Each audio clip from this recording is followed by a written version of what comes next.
За ингээ манай өнөөдрийн Cool Монгол подкастын ээлжид дугаар бэлэн боллоо. Манай өнөөдрийн зочноор бол Art Capital Group-ийн гүйцэтгэх захирал Үлзий Эрэгчтэй уулзж байгаа. Тавтамарл. Баярлалаа. Миний урилгыг хүлээж аваад энэ подкастыг хийж байгаад маш их баярлалаа. Та өөрийнхөө талаараа нэг жоохон ярилцах уу? Компани талаар үйл ажиллагаа ямар үйл ажиллагаа явуулж байгаа гэдэг. Манай компани болохоор хөрөнгөний зах зээл дээр брокер дилер андеррайтерийн үйл ажиллагаа явуулдаг ийм компани байгаа. Тэгээд анх 2008 онд байгуулагдчихсан. Тэрнээс хойш энэ зах зээл дээр одоо ингээд 8 дахь жилдээ ороод үйл ажиллагаагаа явуулж байгаа ийм байгууллага байгаа. Тэгээд яг арилжаа үнцаа энэ Монголын хөрөнгөний зах зээл дээр үйл ажиллагаа явуулдаг одоо идэвхтэй үнцаасныхаа компаниудын нэг. Тэгээд анх удаа бид нэр Монголд одоо Монголын брокер дилерийн компаниудад анх удаа гадаад арилжааг бид нэр эхлүүлж байсан. Яг бидний гадаад арилжаа эхэлдэг тэр түүхэн маань Energy Resource-тай нөгөө MMC нэрээр Хонконгийн биржтэй бүртгэлтэй болдог. Яг тэр 10 ондоо давтчихсан байхгүй. Тэгээ энэ зах зээл рүү анх орж ирээд би яг тийм нөө niche market гэж ярьдаг шүү дээ. Нөө юу дутагдаад байна нэг өөрийн гэсэн орон зай эзэлчихээр тэр зүйл нь юу байж болох вэ гэд бодгоор яг гадаад арилжаа санагдсан байхгүй юу. Тэгээ манай брокер дилерийн компаниуд тийм үйлчлэгээ үзүүлдэг байсан. Тэгээ за энийг үзүүлэх юм бол бас яг би өөрийнхөө яагаад гэвэл бид нар чинь дөнгөж шинээр энэ зах зээл рүү орж ирж байгаа учраас тэ нөө байхгүй юм нь юу вэ? Тэрийг олж хараад тий орё гэд. Тэгээ гадаад арилжааг бид нар анх эхлүүлж байсан. Тэгээ яг MMC-гийн IPO-тод авцаад тэгэл нэлээд сайн явсан да. За манай зарим нэгэн сонсогч маань яг хөрөнгөний зах зээл дээр идэвхтэй оролцдог хэсгийг би бас мэдэхгүй байна. Барагтал үгүй л хол да.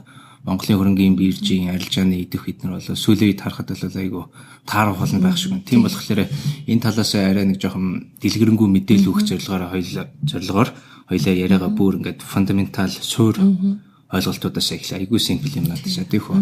Тэгэхээр хөрөнгөний бирж гэдэг чинь яг өөрөө яг юу юм бэ? Тийм манайханаараа ингэдэг аахгүй хөрөнгөний зах зээл гэж ярихаар хөрөнгөний бирж гэж ойлгоод идэг аахгүй юу. Тэгээ хурлаас гарсан тогтоол нь хүртэл хөрөнгөний зах зээлийг яг ингэж хэлэх гэж байгаа тийм нөгөө хөрөнгөний зах зээлийн ойлголт явж байгаа мөртлөө тогтоолыг бичих нь цаасан дээр гаргахтаа хөрөнгөний бирж гэж гарах бид нөө гарчих жишээ нь байхгүй бирж гэдэг үгээрээ гарчдаг. Хөрөнгөний зах зээл гэдэг чинь их том зүйл байхгүй тийм. Гэтэл тэрний маш олон оролцогчтой хөрөнгө оруулагч нар үн цаасны компаниуд хөрөнгө оруулалтын сангууд гэл тийм нөгөө брокер дилерийн компаниуд хөрөнгөний бирж хадгаламжийн төв гэдэг зөндөө олон байгууллагууд банкуд гэдэг энэ олон оролцогчтой одоо зах зээл байхгүй. Гэтэл бид нар тэрийн зөвхөн хөрөнгөний биржээр төсөөлдөг. Хөрөнгөний бирж бол тэр олон оролцогч байгууллагын зөвхөн нэг л хэсэг нь. Тэр яадаг байгууллага вэ гэхээр арилжаал зохион байгуулдаг. Өөрөөр хэлбэл хувьцаа авмаар байгаа хүмүүс бол тий одоо хөрөнгө оруулагч нар бол брокер дилерийн компаниудаа тий зуучлуулад тэрэн дээр одоо хөрөнгөний биржээ дамжуулаад одоо хувьцаа авна гэсэн үг. Ерөнхийдөө бол зах гэсэн үг байхгүй тий. Зах дээр нь юу зардаг вэ гэхээр компаниуд өөрсдөө хувьцаагаа зардаг тий. Хувьцаагаа зарах гол зорилго нь болохоор компанийн тодорхой хувийг зараад мөнгө босгоод үйл ажиллагаанд зарцуулдаг. За энэ Монголын өнөөдрийн одоо яг хөрөнгөний зах зээл ингээд гэж харах юм бол засгийн газрын бонд, банкуд, за аливаа нэг жижигхэн компани үйл ажиллагаа эхлүүлж байгаа хүмүүс бол мөнгө хэрэгтэй болох юм бол зөвхөн банкнаас л очиж зээл авах. Зөвхөн л тийм гарч байгаа. Тэгсэн мөртлөө тэрний хажууд нь бол яг хөрөнгөний бирж яг ингээд бирж дээр гараад өөрсдөө хувьцаагаа зараад тодорхой хэмжээний хөрөнгө мөнгө босгох болцоо байгаа тий байгаа. Өнөөдөр болохоор чинь юу гэхээр яг шинээр одоо батлагдсан үнцаасны зах зээлийн тухай хууль байгаа л да 14 оны 1 сарын 1-ээс мөрдөгдөж эхэлсэн. Тэгээ тэр хуулиар бол бид нэлээд олон боломжуудыг гаргаад өгсөн байхгүй. Яг олон улсын төвшөнд одоо ямар бүтээгдэхүүнүүд байдгийг яаж одоо IPO хийх юм та IPO хийх процедурын одоо аль болохоор төвөггүй хялбар болгох тийм зүйл залтууд оруулаад өгсөн тий давхар бүртгэлгээл одоо гадаадд манад үйл ажиллагаа явуулдаг мөртлөө гадаадын биржтэй бүртгэлтэй зөндөө компаниуд байгаа шүү дээ 40 гаруй компаниуд. Тэгээ тэднийг давхар бүртгэл хийж Монголын хөрөнгөний бирж дээр гаргахад нь те нөхцөлийн бүрдүүлэгч гэдэг юм. Иймэрхүү зүйл залтууд зөндөө байгаа. Тэгээ энэ давхар бүртгэлүүд цаашдаа бол бас хийгдэх болов уу гэж найдаж байгаа бид нэр. Одоо яг нөө зах зээл унтсан байдалтай байгаа болохоор тийм нөө компаниуд бас хувьцаагаа гаргахад таатаа байна уугүй юу. Тэгээ эдийн засгийн нөгөө өөрийнх нь байдал нь хүнд байгаа учраас тийм IPO гаргана гэдэг чинь маш хариуцлагатай ажил шүү дээ. Компани хувьд тэр үнэлгээ яаж тогтох вэ гэдэг чинь тийм айгүй чухал байдаг. Хувьцааны үнэлгээгээ яаж хийх вэ?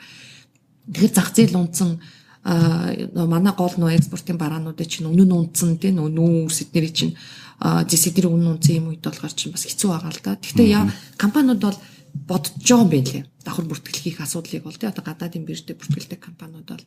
Тэгэхээр энэ боломжууд нь байдаг. Тэгээд яагаад гарахгүй байна вэ гэхээр нэгт нь хамгийн том проблем нь юу гэхээр бид хөрөнгөний зах зээлийн ойлголт муу байгаа болов уу гэж бодоод байгаа. Манай компаниуд угаасаа нөө хувийн хөвшил чинь үүсээд 20 гаруй жил болж байгаа. Тэгэл нөө социализмын үеэс юу байсан гэхээр санхүүгийн зах зээл гэхээр ганцхан банк дээр л тогтож ирсэн. Банкны тухай л ойлголт нь байдаг тийм. Одоо тэгэхээр чин за би ингээд хувь хүн банкн дээр данс нийлээ, хадгаламж нээгээд хэдэн төгрөг тэнцээ байршууллаа. Тэр мөнгөний банк надад бол хүү амлаж тэр мөнгөийг чинь надаас авч байгаа шүү дээ тийм. За юу гэдгийг жилийн 12% хүүтэй 1 жилийн хугацаатай ингээд хадгалж өгье гэгээд Тэгмэгт миний тэр мөнгийг авангуутай цаашаа зээл хүсэж байгаа байгууллага буюу одоо нэг аж ахуйн нэгж дээр очингуутай. За хэрэг танах үйл ажиллагаа санхүүжүүлэх мөнгө хэрэгтэй бол биднээс 15 юм 16% хүүтэй зээл авч болно шүү гэд буюу дундаас нь 4% одоо ашигын маржин гэд нэг хүнээс мөнгө аваад дараачихаа хүнд нь бол ингээд ерөөхдөө мөнгө шилжүүлж өгч байгаа. Энэ тогтолцоо нь ингээд айгүй сайн бүх болоод ингээд тогтцсон байгаа. Би ингэж л хараад байгаа юм л да энийг хөрөнгөний бирж дээр оролцоо ягаад муу байна вэ гэхлээрэ банкудын хадгаламж нь айгүй өндөр байгаа. Хадгаламжийнхаа хүүн өндөр хүүтэй. За яг тэрийгээ дагаа зээлийн хүүн бас өндөр байгаад байдаг.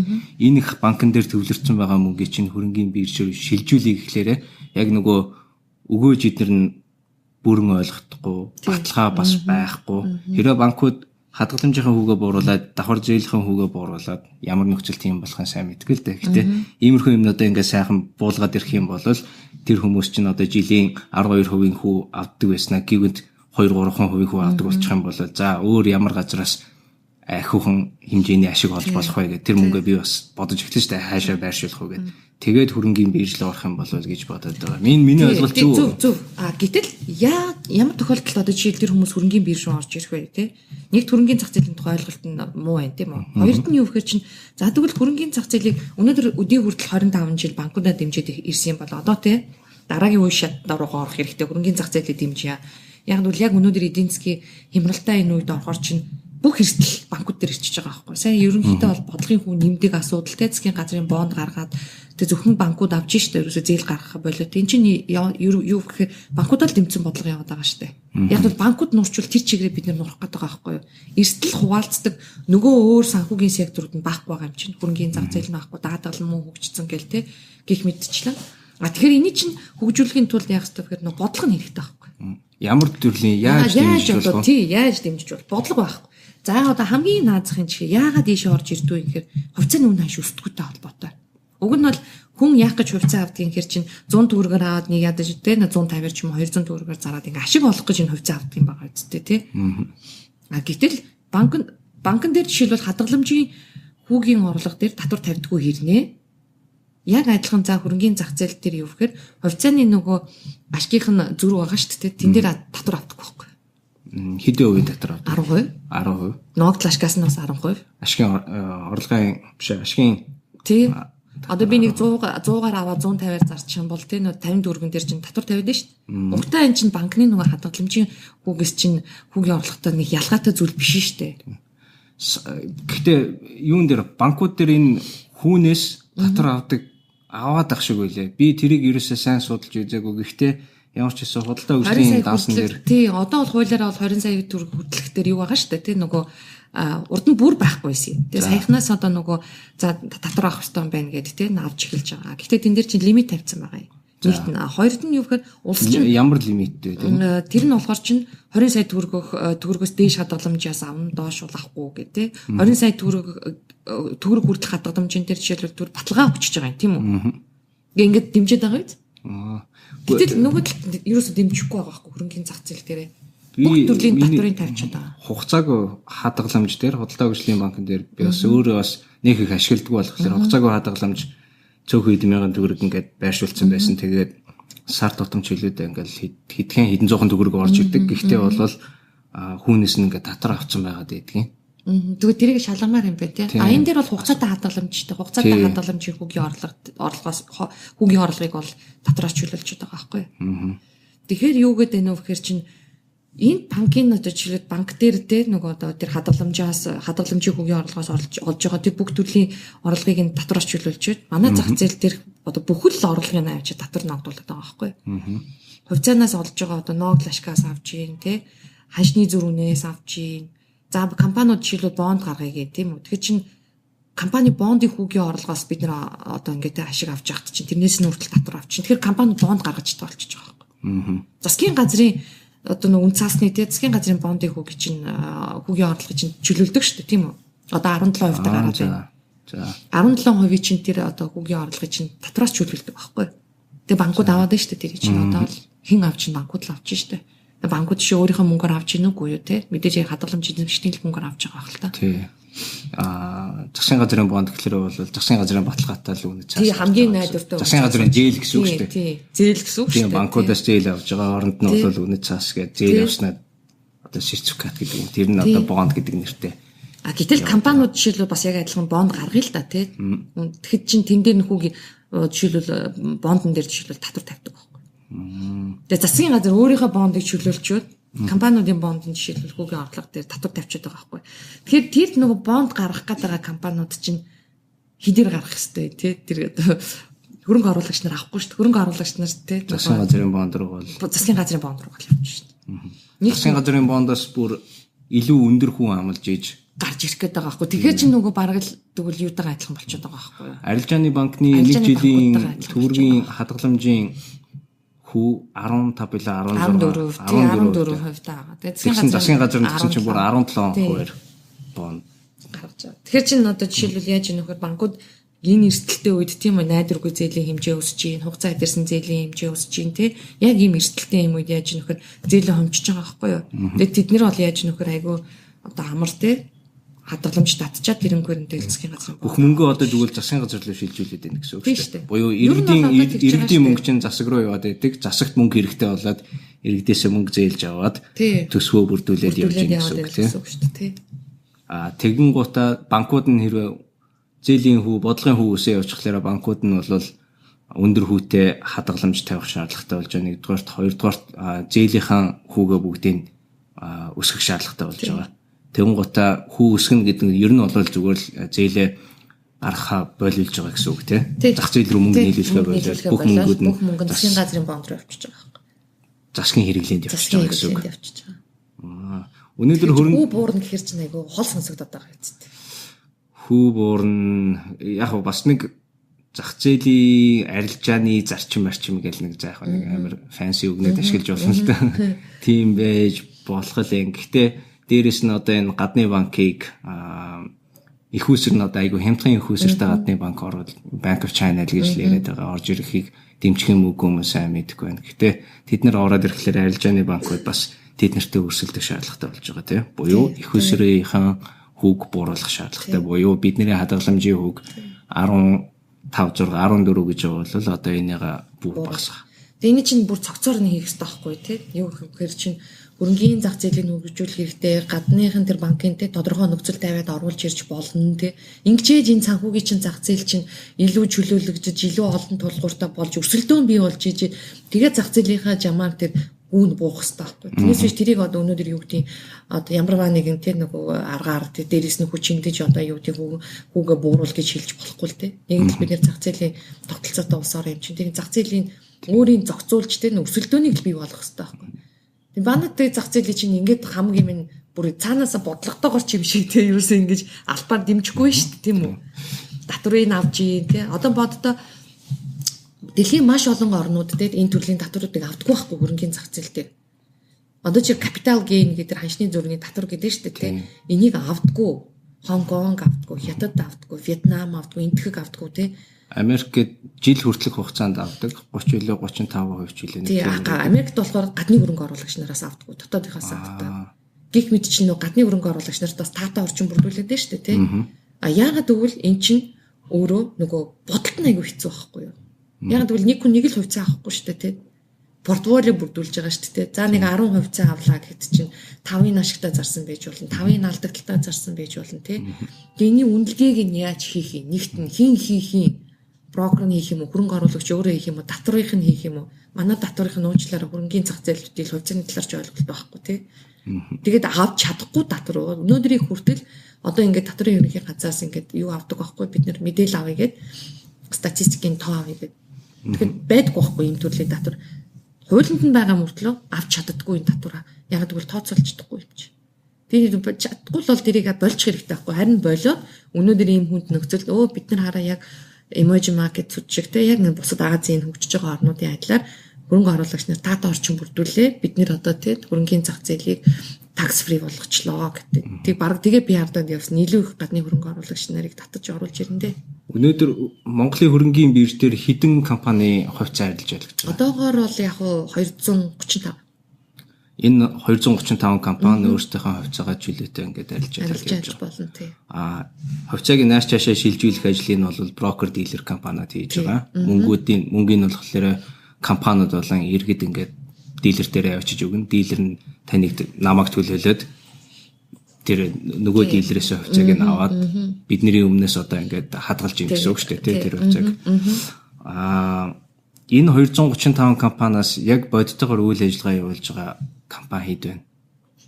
Боёо одоо татан болох ёстой ч юм уу үйл ажиллагаа зогсооцсон компаниуд байдаг хувьцаанууд. Ерөнхийдөө бол одоо яг энэ шигшигдчихэд байгаа энэ 235 юм. Бараг 100 гаруй компани чинь нөгөө хувьцааны арилжааг дүр зогсоочод байгаа шүү дээ. Яг нөгөө үйл ажиллагаа нь явагдаагүй те явдггүй тодорхойгүй одоо болцсон тийм компаниудын хувьцааных арилжааг зогсоочод байгаа юм. Тэгээ яг одоо нөгөө бодиттой байгаа үйл ажиллагаа явж байгаа энэ шигшигдсэн нэг 235 байгаа. Харамсалтай нь юу гэхээр манай хөрөнгөний биржи чинь түүх нь өөрөө шал өөртэй. Жишээлбэл бусад оронд яадаг вэхээр хүмүүс компаниуд өөрийнхөө хувьцааны тодорхой нэгэн хувийг те нөгөө одоо 20 юм уу 30 юм уу те нэг хувийг хөрөнгөний бирж дээр гаргаж бусдад зарж хөрөнгө босгодог штэ те. Манай хөрөнгөний бирж болохоор шал өөр төвтэй байхгүй юу? Нөгөө өмч хөвчлийн зорилтоор нөгөө өмч хөвчлийг хийх зорилгоор нөгөө хөрөнгөний бирж байгуулсан анханасаа бүх төрийн өмчтэй компаниг 100% ингээд листэд болгоцсон бүртгэлтэй болгоцсон хөрөнгөний бирж дээр. Тэгээ тэнд шал эсрэг процесс явсан байхгүй тий. Олон нийтэд хувьцаагаа санал болгож мөнгө босгох биш тий. Пар гэд хувьцааг 100% санал болгоод тэрийг одоо тухайн үеийн овсгоотой хувь бизнесмэнүүд нь төвлөрүүлж ингэж тий бүр ингээд аваад хөрөнгөний биржээс нь делист хийх үе бүртгэлээс нь хасаад бүр ингээ хувийн компани болж гарах ийм зорилготойгоор нөгөө байгуулсан. Тэгэхээр ихэнх энэ компаниудын хувьцаа нь яасан гэж төвлөрсөн компаниуд байдаг байсан. Тэр үед та юу болж ирснийг ойлгож ирсэн мэдж ирсэн. Энд ч одоо 90-ад оны дунд үед 20 жилийн өмнөх үйл тэр би байгааг үлдээ гадаад дүүсэн сурж ирсэн. Тэр үед болохоор яг энэ хувьцаа юм яг бөөгнөрүүлдэг те бүр ийм одоо мэд нөө цэнхэр тасбар гэж ярьдаг шүү дээ. Купонод л тараад би бас сайн ойлгохгүй л байна л да. Гэхдээ тухайн үед жоохон мангацаал хүчлээсэн. Одоо гэхдээ эргээд ингээд хараад үзсэнгууд чинь төрийн өмчит компаниудыг бүгдийн хувьцаагийн зүгээр л олон нийтэд купон болгоод ардын өмч гэдэг утгаараа энэ чинь бүх хүмүүс бүгднийг эзэмшиж явах ёстой гэд хүн болгон тэнцүү тараасан юм байна тий. Тэр тараасан купоныг тасалбаруудын хүмүүс авчаад ямар үн цэнтэй юу вэ гэдгээ ойлгохгүйгээр биеиндээ зараад эсвэл бол нэг хүн цуглуулж исэн хүнд нь бүгдийг ингээ хямдхан зарсан юм байна. Тий. Тэгсэн баггүй. Тэгээ тэр процесс чинь өөр зөв явсан уу явсан уу гэдэг л аахгүй. Тэгээ тэр алдаагаа дахид бид давтахгүй тулд яах ёстой вэ гэдэг бид нэр өнөөдөр дүгнэлт хийх ёстой байхгүй юу? Яг л тэр өмч хөвчлийн процесс чинь өөрөө зөв явсан юм уу буруу явсан юм уу? За яг мэдээж асар богинохон хугацаанд хувийн хөвшил бий болгосон гэдэг давуу талтай юм байл. Одоо нөгөө тэр пейперүүдийг уншиж байхад бол тий. Гэтэл яг тэр одоо жишээлбэл Польшид өмч хөвчлийн процесс чинь бас яг адилхан явагдсан шүү дээ. Mass privatization гэл яг ваучраар явагдсан байхгүй. Тэгээ Польшид яаж хийгдсэн бэ гэхээр 15 ширхэг төрийн өмчтэй хөрөнгө оруулалтын сан байгуулсан. Тэр хүмүүс чинь тэр ваучер яасан гэхээр сандаа авчиж өгсөн байхгүй юу? За. Одоо 7000 төгрөгийн ваучер өгсөн бол тэрийгээ сандаа авчиж өгөөд за миний энэ мөнгийг харивжуулаарай гэд мэргэжлийн байгууллагууд нь өгсөн байхгүй юу? Манайх болохоор чинь юу хувьцаа битээлтийн мэдтэй компани яаж үйл ажиллагаа явуулдгийг мэдтгүү тийм хүмүүсттэй дөнгөж ингээд зах зээл рүү одоо орж байгаа ийм зах зээлийн тогтолцоо руу орж байгаа энэ хүмүүс ингээд хувьцаа таргаад өгсөн шүү дээ. Дорж дулмаа мэдэхгүй шүү дээ хувьцаа гэж юу юм. Энэ хувьцаа чинь дараад ирээдүйд ямар ашиг өгдгийг мэдэхгүй шүү дээ. Тэгээ нөгөө хүмүүс чинь яасан гэхээр чинь зүгээр л ойлгохгүй чинь нэг маргаашхад талах ч юм уу те нэг давсан арч юм уу тэр хувьцаануудаа солилцсон байхгүй. Цаасыг мөнгө болгож болж ил байгаа бол гэж зарсан юм байна шүү дээ. Үр ашиг нь мэдэхгүй ойлголтгүй юм чинь. Тэгээ эзэн дүндээ ингээ харахаар чинь яасан гэхээр бид нар юу хоцсон юм бэ гэхээр за яг хэдэн компаниуд нэг маш богино хугацаанд ихэнх хувьцаанууд нь төвлөрөөд Тэгээд ингээд нэг хувийн компаниуд бий болсон л ахaltaа. Гэтэл бид нэр өнөөдөр дотооддоо ямар ч том одоо нэг хөрөнгө оруулалтын сангүй ард түмэн чинь яг мэдлэггүй хിവэрээ тий хөрөнгөний зах зээл гэдгийг биержээрээ ойлгодог, нөгөө цэнхэр талбараараа ойлгодог. Хөрөнгөний зах зээлдээ итгэдэггүй нэг юм байдалтай хоцорсон байхгүй. Нөгөө Польшд нь яаж хоцорсон бэ гэхээр чинь Польш өнөөдөр Европтоо одоо юу гэдгийг жилдээ гаргадаг IPO-гийнхаа тоогоор одоо 12-13 онд нэгт явсан шүү дээ. Жиг гарч байгаа IPO-ныхаа тоогоор босгосон хөрөнгөнийхаа тоогоор Европт 5-д орж байгаа байхгүй юу. Тэгээ зүүн Европын орнууд өнөөдөр Варшавын хөрөнгөний биржтэй бүртгэлтэй болж тэнд хөрөнгө мөнгө босгодог болсон. Яагаад вэ гэхээр тэнд илүү сайн хийсэн байхгүй яг нэг жам ёс орно хөрөнгө оруулалтын сангаар хийсэн. Хөрөнгө оруулалтын сангууд нөгөө ард иргэдэл чинь нөгөө ваучеруудын те зөв хөрөнгө оруулалт хийгээд өсгөө дүржүүлээд хөрөнгө оруулалтын сангууд болсон бүр том. Энд донд ч бас гэхдээ бас давхар хуулийн ч юм уу одоо зохицуул тодорхой хэмжээнд явагдах ёстой тий хөрөнгөний бирж чинь.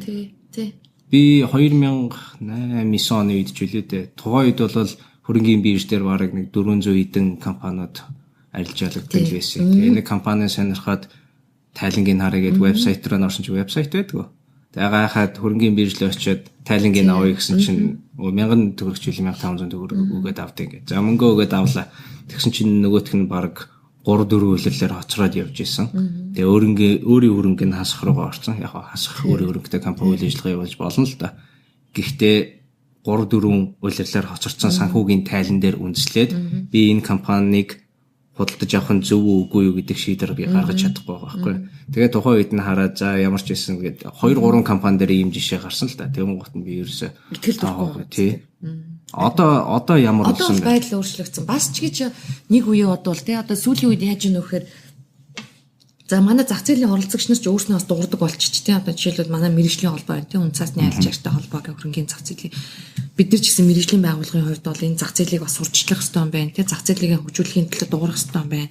Манай бие дуурж ин тий бид нар ингээд нэг санхүү нөгөө энэ зах зээлийн чи оролцогч байгууллагууд бид нар нэг ойлгоод эхэлж байгаа хгүй хоорондоо бид нар хамтарч тий бүр ингээд нэг одоо зоригтой болоод тий нэг одоо энэ зах зээлийн төлөө бүр ингээд бүр нэгдэж ингэж явах хэрэгтэй байна гэдгийг ойлгоод аль талдаа дүгнэлт одоо хийгээд ажиллаа сайжруулах гэдэг явж байгаа юм. Тэрний үр дүнд яаж нөхөр өнөөдөр хөрөнгөний биржтэй бүртгэлтэй бүх компаниуд тайлангаа гаргадаг болсон. Энэ бас агууштай зүйл шүү. Тэ одоо юу гэдэг цаг тухайд нь бүгдийг гаргадаг болсон тэ айгууд энэ тэгээд энэ тайлангийг хаанаас нь авч болох вэ? Хөрөнгөний биржээс одоо вебсайтн дээр тавьдаг болсон тэ вебсайтн дээр тавьдаг. Санхүүгийн зохицуулт хорооноос авахгүй юу? Санхүүгийн зохицуулт хороонд ч өгөх ёстой хуулиараа эднэр тэ. Тэгэхээр санхүүгийн зохицуулт хорооноос авч болно. Гэтэ бирж бол нээлттэй тий бирж бол нээлттэй тэ вебсайтн дээр тавих үүрэгтэй юм чинь. Тэгэхээр биржээс одоо авч болж гин ногтлоо зарим нэгэн компаниуд бүр яаж ийм нөхөр яг гадаадын жишгээр одоо жишээлбэл санхүүгийнхаа тайлан эднэрийг те бирж дээр олон нийтэд ийм нээлттэйгээр зохион байгуулдаг болсон байна шүү дээ. Тайлбарлаж өгдөг те тэгээ асуух эднэр зүйл байвал тэрэнд нь асуултанд нь хариулаад ингээд өнгөрсөн жилдээ говь хийлээ, мах импекс хийлээ ч гэдэм үү те миг хийлээ гэдэг. Энэ чинь айгуу нааштай бас авууштай тал л та. Сайжирж байгаагийн шинжтэй юу гэхээр хөрөнгө оруулагч нарын итгэлийг төрүүлж ээж бидний зах зээл рүү оруулж ирнэ гэдгийг бид нар ойлгодог болчиход байна шүү дээ. Тэгэхээр компаниуд хариуцлагатай болж байгаа нөгөө талаас нөгөө компани засаглал гэж бид нар ярьдаг шүү дээ. Яг энэ үйл ажиллагаагаа бол ийм төрлийн үйл ажиллагаа явуулж байгаа. Энийг батлах мэдээлэл чинь санхүүгийн тайлан дээр байгаа. Санхүүгийн тайлангаа бид нэр аудитор оруулаад одоо ингээ олон нийтэд нээлттэй болгож байна гэсэн. Тий. Одоо процесс явагдаад байна гэсэн үг шүү дээ. Нөгөө талаараа юу гэхээр энэ олон компаниуд бас маш олон компаниудыг наашаа хөрөнгөний зах зээл рүү оруулж ирэхийн тулд те одоо юу гэхээр мэдээж хөрөнгөний биржийг одоо бид нар ховчлох шаардлагатай байна те төрийн өмчтэй компани тэгээ өнөөдрийг хүртэл одоо яаж ажиллаж гинүү те алдагдaltaй байна хүнд байна те ховчлох шаардлагатай тэрийг та тайлбарлаач. Би ингээд сүүлийн үед бол ер нь нэлээд их төрийн өмчт компаниудыг ховчлох шаардлагатай гэж ингээ яриад байдаг. Би яг сайн бүр мэдээлэлгүй л байна л да. Тийм бидний хувьд бол тэ юу гэж бодож байгаа вэ гэхээр энэ зах зээлийн оролцогчдын хувьд бол бидний сайхан хөрөнгө оруулагчдынхаа дунд судалгаа явуулсан. Тэгээд тэр яг судалгааны үр дүнд бол юу гэж юм нөхөөр судалгаанд оролцсон хүмүүсийн 90% нь хөрөнгөний биржийг ховчлох нь зөв гэж хариулсан байгаа байхгүй. Тэгээд яг тодорхой хувийн 100% хөвчлөх ёстой гэдэг нь бараг 50% байсан тий 34% тэгэл тодорхой хувийн нэтэр гэж хариулсан байлээ л тий. Хөрөнгө оруулагч нар энийг хүсэж чинь нэгт тийм үү. Хоёрт нь бид нар мэргэжлийн байгууллагууд хүсэж чинь. Яагаад үгээд төрийн өмчтөй байхаар төр энд оролцоод ирэхэд төрийн томилгоонууд явагдаад байгаа байхгүй. Угтаа энэ чинь бизнесийн байгууллага шүү дээ. Энд чинь тэгээд хөрөнгөний зах зээл гэдэг чинь өөрөө бүр нарийн мэрэгжлийн салбар байхгүй юу? Энд бол улс төрийн томилгоо хийдэг газар биш байхгүй юу? Энд зах зээлээ сайн ойлгодог те мэрэгжлийн ур чадвартай тийм хүмүүс ирэх ёстой газар байхгүй юу? Гэтэл яаж те тийм чаддаг баг нь байх ёстой байхгүй багаараа гоё те. Гэтэл тэнд чинь одоо юу гэдгийг нам солигдох тоолонд өөрчлөгдөж штэ. Уучлаарай яаж хөгжих юм бэ тэр зах зээл. Өнөөдөр банкуд яагаад сайн хөгжиж байгаа гэхээр хувийн секторт бүгдөө очсон болохоор сайн хөгжиж байгаа үстэй. Би ингэж харж байна. Та намайг зөв бодож байна уу гэдгийг та хэлээрэй. Яг зөвхөн ингээд төрийн өмчт компаниудын би Монгол улсын иргэн би өөрийгөө хинээр өдөртүүлэх вэ гэдгээ бол сонгуул өгөөд тэргээ сонголтоо хийж байгаа. Тэр хүмүүс чинь намайг төлөөлөөд төрийн эрхэнд гарангуйтаа томилгоонуудаа хийж байгаа. Төрийн өмчт компани дээр хүмүүсүүдийг тавьж байгаа. Тэр төрийн өмчт компани шууд бус аргаар бол арт түмний өмч гэдэг шиг тийм миний өмчтэй бас. Тэгэн гутаа яг хөө ингээд 3 4 үе ингээд дамжиж байгаа төрийн компани одоо өөрийнхөө компанийн томилгоон дээр менежментийн томилгоон дээр оролцож байна гэж ойлгож байна. Энэ зөв буруу юу? Мөө зөв. Тэгээ яаж зөв оролцох вэ? Оролцож байгаа. Гэтэ тэр оролцоо нь ямар байх вэ гэдэг чинь айгуу чухал байхгүй тий. Одоо юу гэдгийг бирж дээр жишээлбэл тий нэг одоо хувьцаач гэдэг мэдгүй хүн томдод хэцүү үсттэй тий ер нь бол одоо зүгээр л намдаа тий одоо сайн явсныхын төлөө тийм одоо биржийн захирлын албан тушаалаар шагнадаг ч юм уу тий тэн нэгний хамаатан садан болохоор ч юм уу тийм байж болохгүй шүү дээ энэ чинь. Тэр энэ яг олон нийтэд яг ингээд айгүйх яригдаад байдаг боловч энэ яг бид нар нөлөөлж байгаа байхгүй юу? Яагаад мөн бид нар дээр ялангуяа тий яагаад гэхээр чинь өнөөдөр ингээл бид нар арай гэж нэг тэр нь тэг болоогүй. Төрийн нөгөө ингээд 100% төрийн өмчтэй болгож бүх юм ингээд төрөөс томилогддог. Тэгэл тэндний хор найруулагдаг гут за хизээч солигдож болно дарга нарын заа захиралтууд нь. Тэг чинь бас 4 жилдээ нэг бол бас яа гэхв заа. Гэтэл 4 жилийн дотор 3 удаа солигдож байгаа шүү дээ. Захирлууд нь яаж давтартай үйл ажиллагаа явах юм бэ? Тэнд чинь тийм бидээ нэг шин захирал нэрлээ бид нар чинь ингээл брокеринг компаниуд за тэр хөрөнгө оруулагч нар за тэр шин захирлаа таньж мэдэх гээл нөгөөтгөн зах зээлтэйгээ танилцгаал те ингээд арай гэж юм ойлгож идэл нь пад дараагийнхын солиолтой дахиад нэг хүн ороод ирэн дахиад нөгөө хүнтэй те зах зээлээ танилцуулах гал дахиад нөгөө юума дахиад эхэлдэг байхгүй.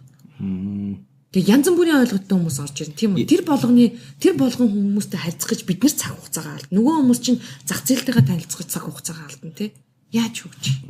Ийм утгаараа бол төрийн өмчт одоо за дор хай зүгээр хөрөнгөний бирж гэдэг компани хувьд бол төр томилгоо их нь төрийн өмчт байх нь бол засгүй. Ineffective тий. Ер нь бол димил юм байна гэж харж байгаа юм байна. Төрийн өмчтэй компаниудын хувьд одоо юу гэдгийг сүүлийн үед ингэдэг шүү дээ. Манайхан чинь амар эмоцороо нэг имзэглээд байгаа миний бас ингээ хараад анзаараад байгаа юм хэрэг тийм өмч хөвчлэн зөвхтэй төрд юуж байгаа нэмэгүй төр хамгийн муу менежер ч гэдэм үү те. Энд чинь бас л юу шүү дээ. Тодорхой нөгөө тийм ойлголт шүү дээ. Бас бүгднгийн үгс гэж болохгүй шүү дээ. Хэр зэрэг ажиллах уу яаж ажилуулах уу гэдэг чинь өөр аягүй чухал байхгүй. Жишээл бид нэр Оросыг хар, Хятадыг хар, төрийн өмчтэй том компаниуд байна шүү дээ. 100% төрийн өмчтэй биш. Гэхдээ төрийн оролцоотой компаниуд байна тийм үү? Хятадын хамгийн том газрын тосны компаниуд, хамгийн том уул уурхайн компаниуд, банкуд нь дандаа төрийн оролцоотой байдаг уучлаарай тий. Орос ч гэсэн тийм шүү дээ. Тий. Газпром байна, Роснефть байна. Тийм биз дээ. Яагаад тэнд төрийн сонирхол байгаад байгаа гэдэг чинь бас өөрөө тий нөгөө бидний хүмүүс ярих дургуцаад байдаг. Гэхдээ эдгээр чинь стратегийн ач холбогдолтой юмнууд нөгөө компаниуд байхгүй юу? Тэнд яалтчгүй улс орны тий нөгөө хувь зай шийдэгддэг эдийн засагт тэр нуруунд дээр нь тогтдог тийм үндсэн салбарууд дээр байгаа компаниуд юм чинь. Тэгэхээр тэрийг 100% яаж харин зөв авч явах уу гэдэг чинь өөрөө асуудал байхгүй. Тэгээ миний одоо ингээ харж байгаагаар урдч байна уу, хойнч байна уу төрийн өмчтэй компаниуд нь дандаа биржтэй бүртгэлтэй байгаа байхгүй. Бирж дээр тий даашаа нөгөө юу гэхээр өөрийнхөө дотоодын бирж дээр болоод гадаадын бирж дээр юм давхар бүртгэлтэй явдаг тий. Маш олон хятадын компаниуд Хонконгийн бирж дээр тий, Шанхай бирж дээр бас Хонконгийн биржтэй бүртгэлтэй, Шанхай болоод Нью-Йоркийн биржтэй бүртгэлтэй тий. Оросын компаниудыг хар тий. Оростой Англи ч гэдэг юм уу те. Тий. Тийм бүртгэлтэй болж байна гэдэг чинь төрийн өмчтэй компани тодорхой хувиа одоо нөгөө хувьчлаад тийм үү одоо 50 49 51 ч гэдэг юм уу те. 34 66 ч байсан яг. Гэхдээ төр оролцоотой. Гэхдээ бирж дээр бүртгэлтэй байна гэдэг чинь хөрөнгө оруулагч нартай хамтарч чинь хувийн хвшилтэй хамтарч хийж чинь те. Нөгөөтэйгөр юу нөгөө тэр компанийн үйл ажиллагаа нээлттэй болж байгаа байхгүй. Бирж дээр бүртгэлтэйгээ нэг гоё юм чинь гадаадд тэгдэг штэ нөн чинь нэр хүндийн асуудалтай нэгт баялагын хуваарлалд орж байгаа те. Хоёрд нээлттэй компани. Бүх юм нуудахгүй санхүүгийн тайлан ил тод те. Энд чинь 70 эдийн засгийг нээлттэй болгож байгаа ийм компаниуд гээд үнэлгээгээ нэмж байгаа дахиад хувьцаа гаргаж байгаа те. Дахиад компани томруулах боломжтой ч гэдэг юм уу. Тин чинь нээлттэй болж байгаа гол нь эдийн хяналтанд орж байгаа учраас төр тэнд дураараа яах вэ гэхээр авирлаж чадах болж байгаа байхгүй. Тэгэхээр юу яагаад гэвэл хөрөнгөний биржийнхэн яг дүрмээр шүү дээ. Тэр чинь манай хөрөнгөний зах зээлийн дүрмээр тоглох байхгүй. Тэгэхээр яг тэр зарчмаар бид нар яага явж болдгоо юм те. Би юу хэлээд байгаа хаалттай хүрээнтэй өмч хувьчд битээ явуулаач те. Хаалттай хүрээнд хувил даны аргаар хөшигний ард ч юм уу те ханцуун дотор битээ хийгээч. Үнэхээр тэр ард ирдгийг өмчил гэж бодож байгаа бол тэр өмч хувьчлын процесс нүүрээс нээлттэй хөстэй байхгүй. А энийг хэн хаана нээлттэй болоод ихээр хөрөнгөний зах зээл дээр л нээлттэй болно. Өөр газар нээлттэй болохгүй шүү дээ. Тэгэхээр цаашдаа хийх энэ хөрөнгө өмч хувьчлыг те хөрөнгөний зах зээлээр хийгээч гэдэг асуудлыг бид нэр засаг тавьж байгаа байхгүй юу? За хоёулаа ийм ингэж жишээ. Би одоо хувьдаа сая төгрөгтэй. За сая төгрөгтэй болчлаа. Би энэ сая төгрөгөө бол хадгаламжинд банкнд хийх үү эсвэл өөр янз бүрийн нэг болцоо байна. Та арт капитал группийн захирлын зүгээс надаа миний сая төгрөг өөртөө байсан болов уу гэх. Сая төгрөгтэй байсан бол би мэдээж ингэ штэ нөгөөдөг чинь банкны тодорхой хэмжээг нь юу яа штэ те одоо хадгална штэ. Би одоо жишээлбэл яах вэ гэхээр чинь бэлэн мөнгө бол тэгээд яг та миний мөнгийг татаад. За намайг найраач. Тэнгүү чинь би яах вэ гэхээр чинь штэ те нөгөө сая төгрөгийг чинь аваад яаж зөвлөгөө өгөх вэ? Чи өөрөө портфолио менежмент хийх гэдэг нь би надаар хэлэх гэдэг нь үү? Би одоо ямар ч ойлгохгүй. Зөвлөгөө өгөх юм бэ те? Тий, миний сонголт бол одоо нэг аливаа нэг арилжааны банкн дээр нь очиад 14 юм 15% хөвтэй нэг жилийн хугацаатай хадгалуулаад жилийн дараа сая 150 мянга болгоод би яг тий би одоо өнөөдрийн нөхцөлд бол яг яана уу гэж юу яаж бодно уу гэхээр ямар ч тохиолдолд хүн бэлэн мөнгөтэй байх хэрэгтэй. Тэгээ нөгөө ялангуяа эдийн засгийн эмэрцэнд бол cash is the king л гэдэг шүү дээ. Тэр чинь ямар тохиолдолд бэлэн мөнгөтэй байна. А тэр бэлэн мөнгөийгээ даашаа яах вэ гэхээр банкнд байна шүү дээ бэлэн мөнгө чинь. Тэрийг би төгрөг долларт хуваачна. За ялангуяа ингэ савлж байгаа. Сая төгрөгийнхаа хэдэг хуваах вэ? Тий, сая төгрөгийнхаа би талын байна шүү дээ. Ингэ талын би хувьцаанд талын бэлэн мөнгө гэж чинь.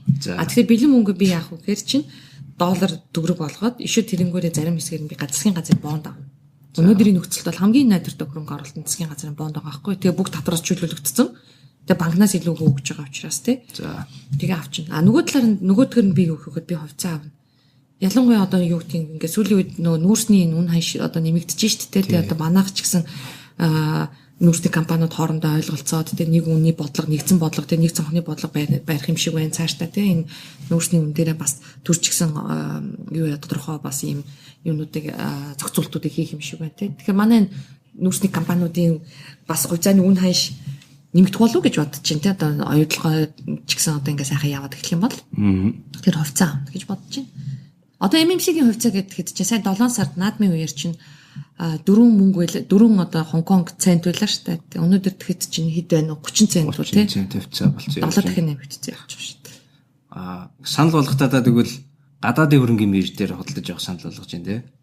Эсвэл за Монгол компаниуд Монгол компаниуд ч байж болно. Гэхдээ Монгол компаниудын хувьцаанууд дотор байна шүү дээ тий нөгөө за би саяын дөрөв хийсэн тий нөгөө үнний ингээ амар гой үн өсмөр байдаг. Гэтэл тэн дээр нь авчи татвар тайдаг болохоор чи хөрөнгө оруулагч нар нааш бас орж ирэхгүй байхгүй айгу хэцүү. Тий. Яг би одоо нэг үн санал болголоо тийм үү нэг говийг аваач гэл тий. Одоо татвар төлөөч гэдгийг хэн зохицуулах вэ? Над дээр хэн хурж ирэх вэ? Би одоо татрын байцаагч л ирэх байх. За би нэг саяны сая төгрөгийнхаа 300 мянгаар нь би нэг юу танаа дээр нэг данс нээгээд за гоё хувьцаат компани хувьцааг худалдаад авчлаа. Одоо өнөөдөр хэдэн төгрөг одоо мэдхүүгүй. Тэгээ 9,000 төгрөг байна уу? За 9,000 төгрөгөөр 300,000 төгрөгт авчлаа. Жилийн дараа нөгөөх нь 15,000 төгрөг болчлаа. Тэнгуут нь бүгдийн сайхан зарчаа. За окей, яндаа амар их овоо хэдийн төгрөгний ашиг хийчлээ гэд. Тэгсэн чинь татрын байцаагч үрж ирж чамаас чам дээр тэнгуүтээ энэ татрын байцаагч тэрийг яаж мэдэх вэ? Намайг тийм хэмжээний мөнгө хийсэн гэдгийг. Тэгэхээр чи наа чи ийм амар гоёо. Би хэлээд тааш авч чадахгүй юм аавна гэдээ дайраад ах хэрэггүй гэдэг байгаа чи энэ аахгүй юу? Ер нь ийм хүн байгаа, энэ хүн ийм арилжаа хийсэн гэдгийг татрын байцаагч яаж мэдэх вэ? Одоо тэгэл нөгөөдөл чинь ингэдэг брокерийн компаниуд дээр очих байхгүй. Тэгэхээр чи бид нар чинь хэлж штэ манай харилцагч тэгээ банкуд хамаагүй мэдээлэл өгдөггүй ч гэдэг харилцагч чинь. Тэгээ бид нар ч гэсэн адилхан штэ яг санхүүгийн байгууллага юм чинь. Тэгээ чи манай харилцагчийн мэдээлэлээ бид нар танд гаргаж өгөх хэрэггүй тий. Гэл хэл чинь. Тэр нөгөөдөл чинь хаашаа очих вэ гэд би чинь брокер руу ингээл нөгөө тал тийшээ явах асуудал гардаг байхгүй.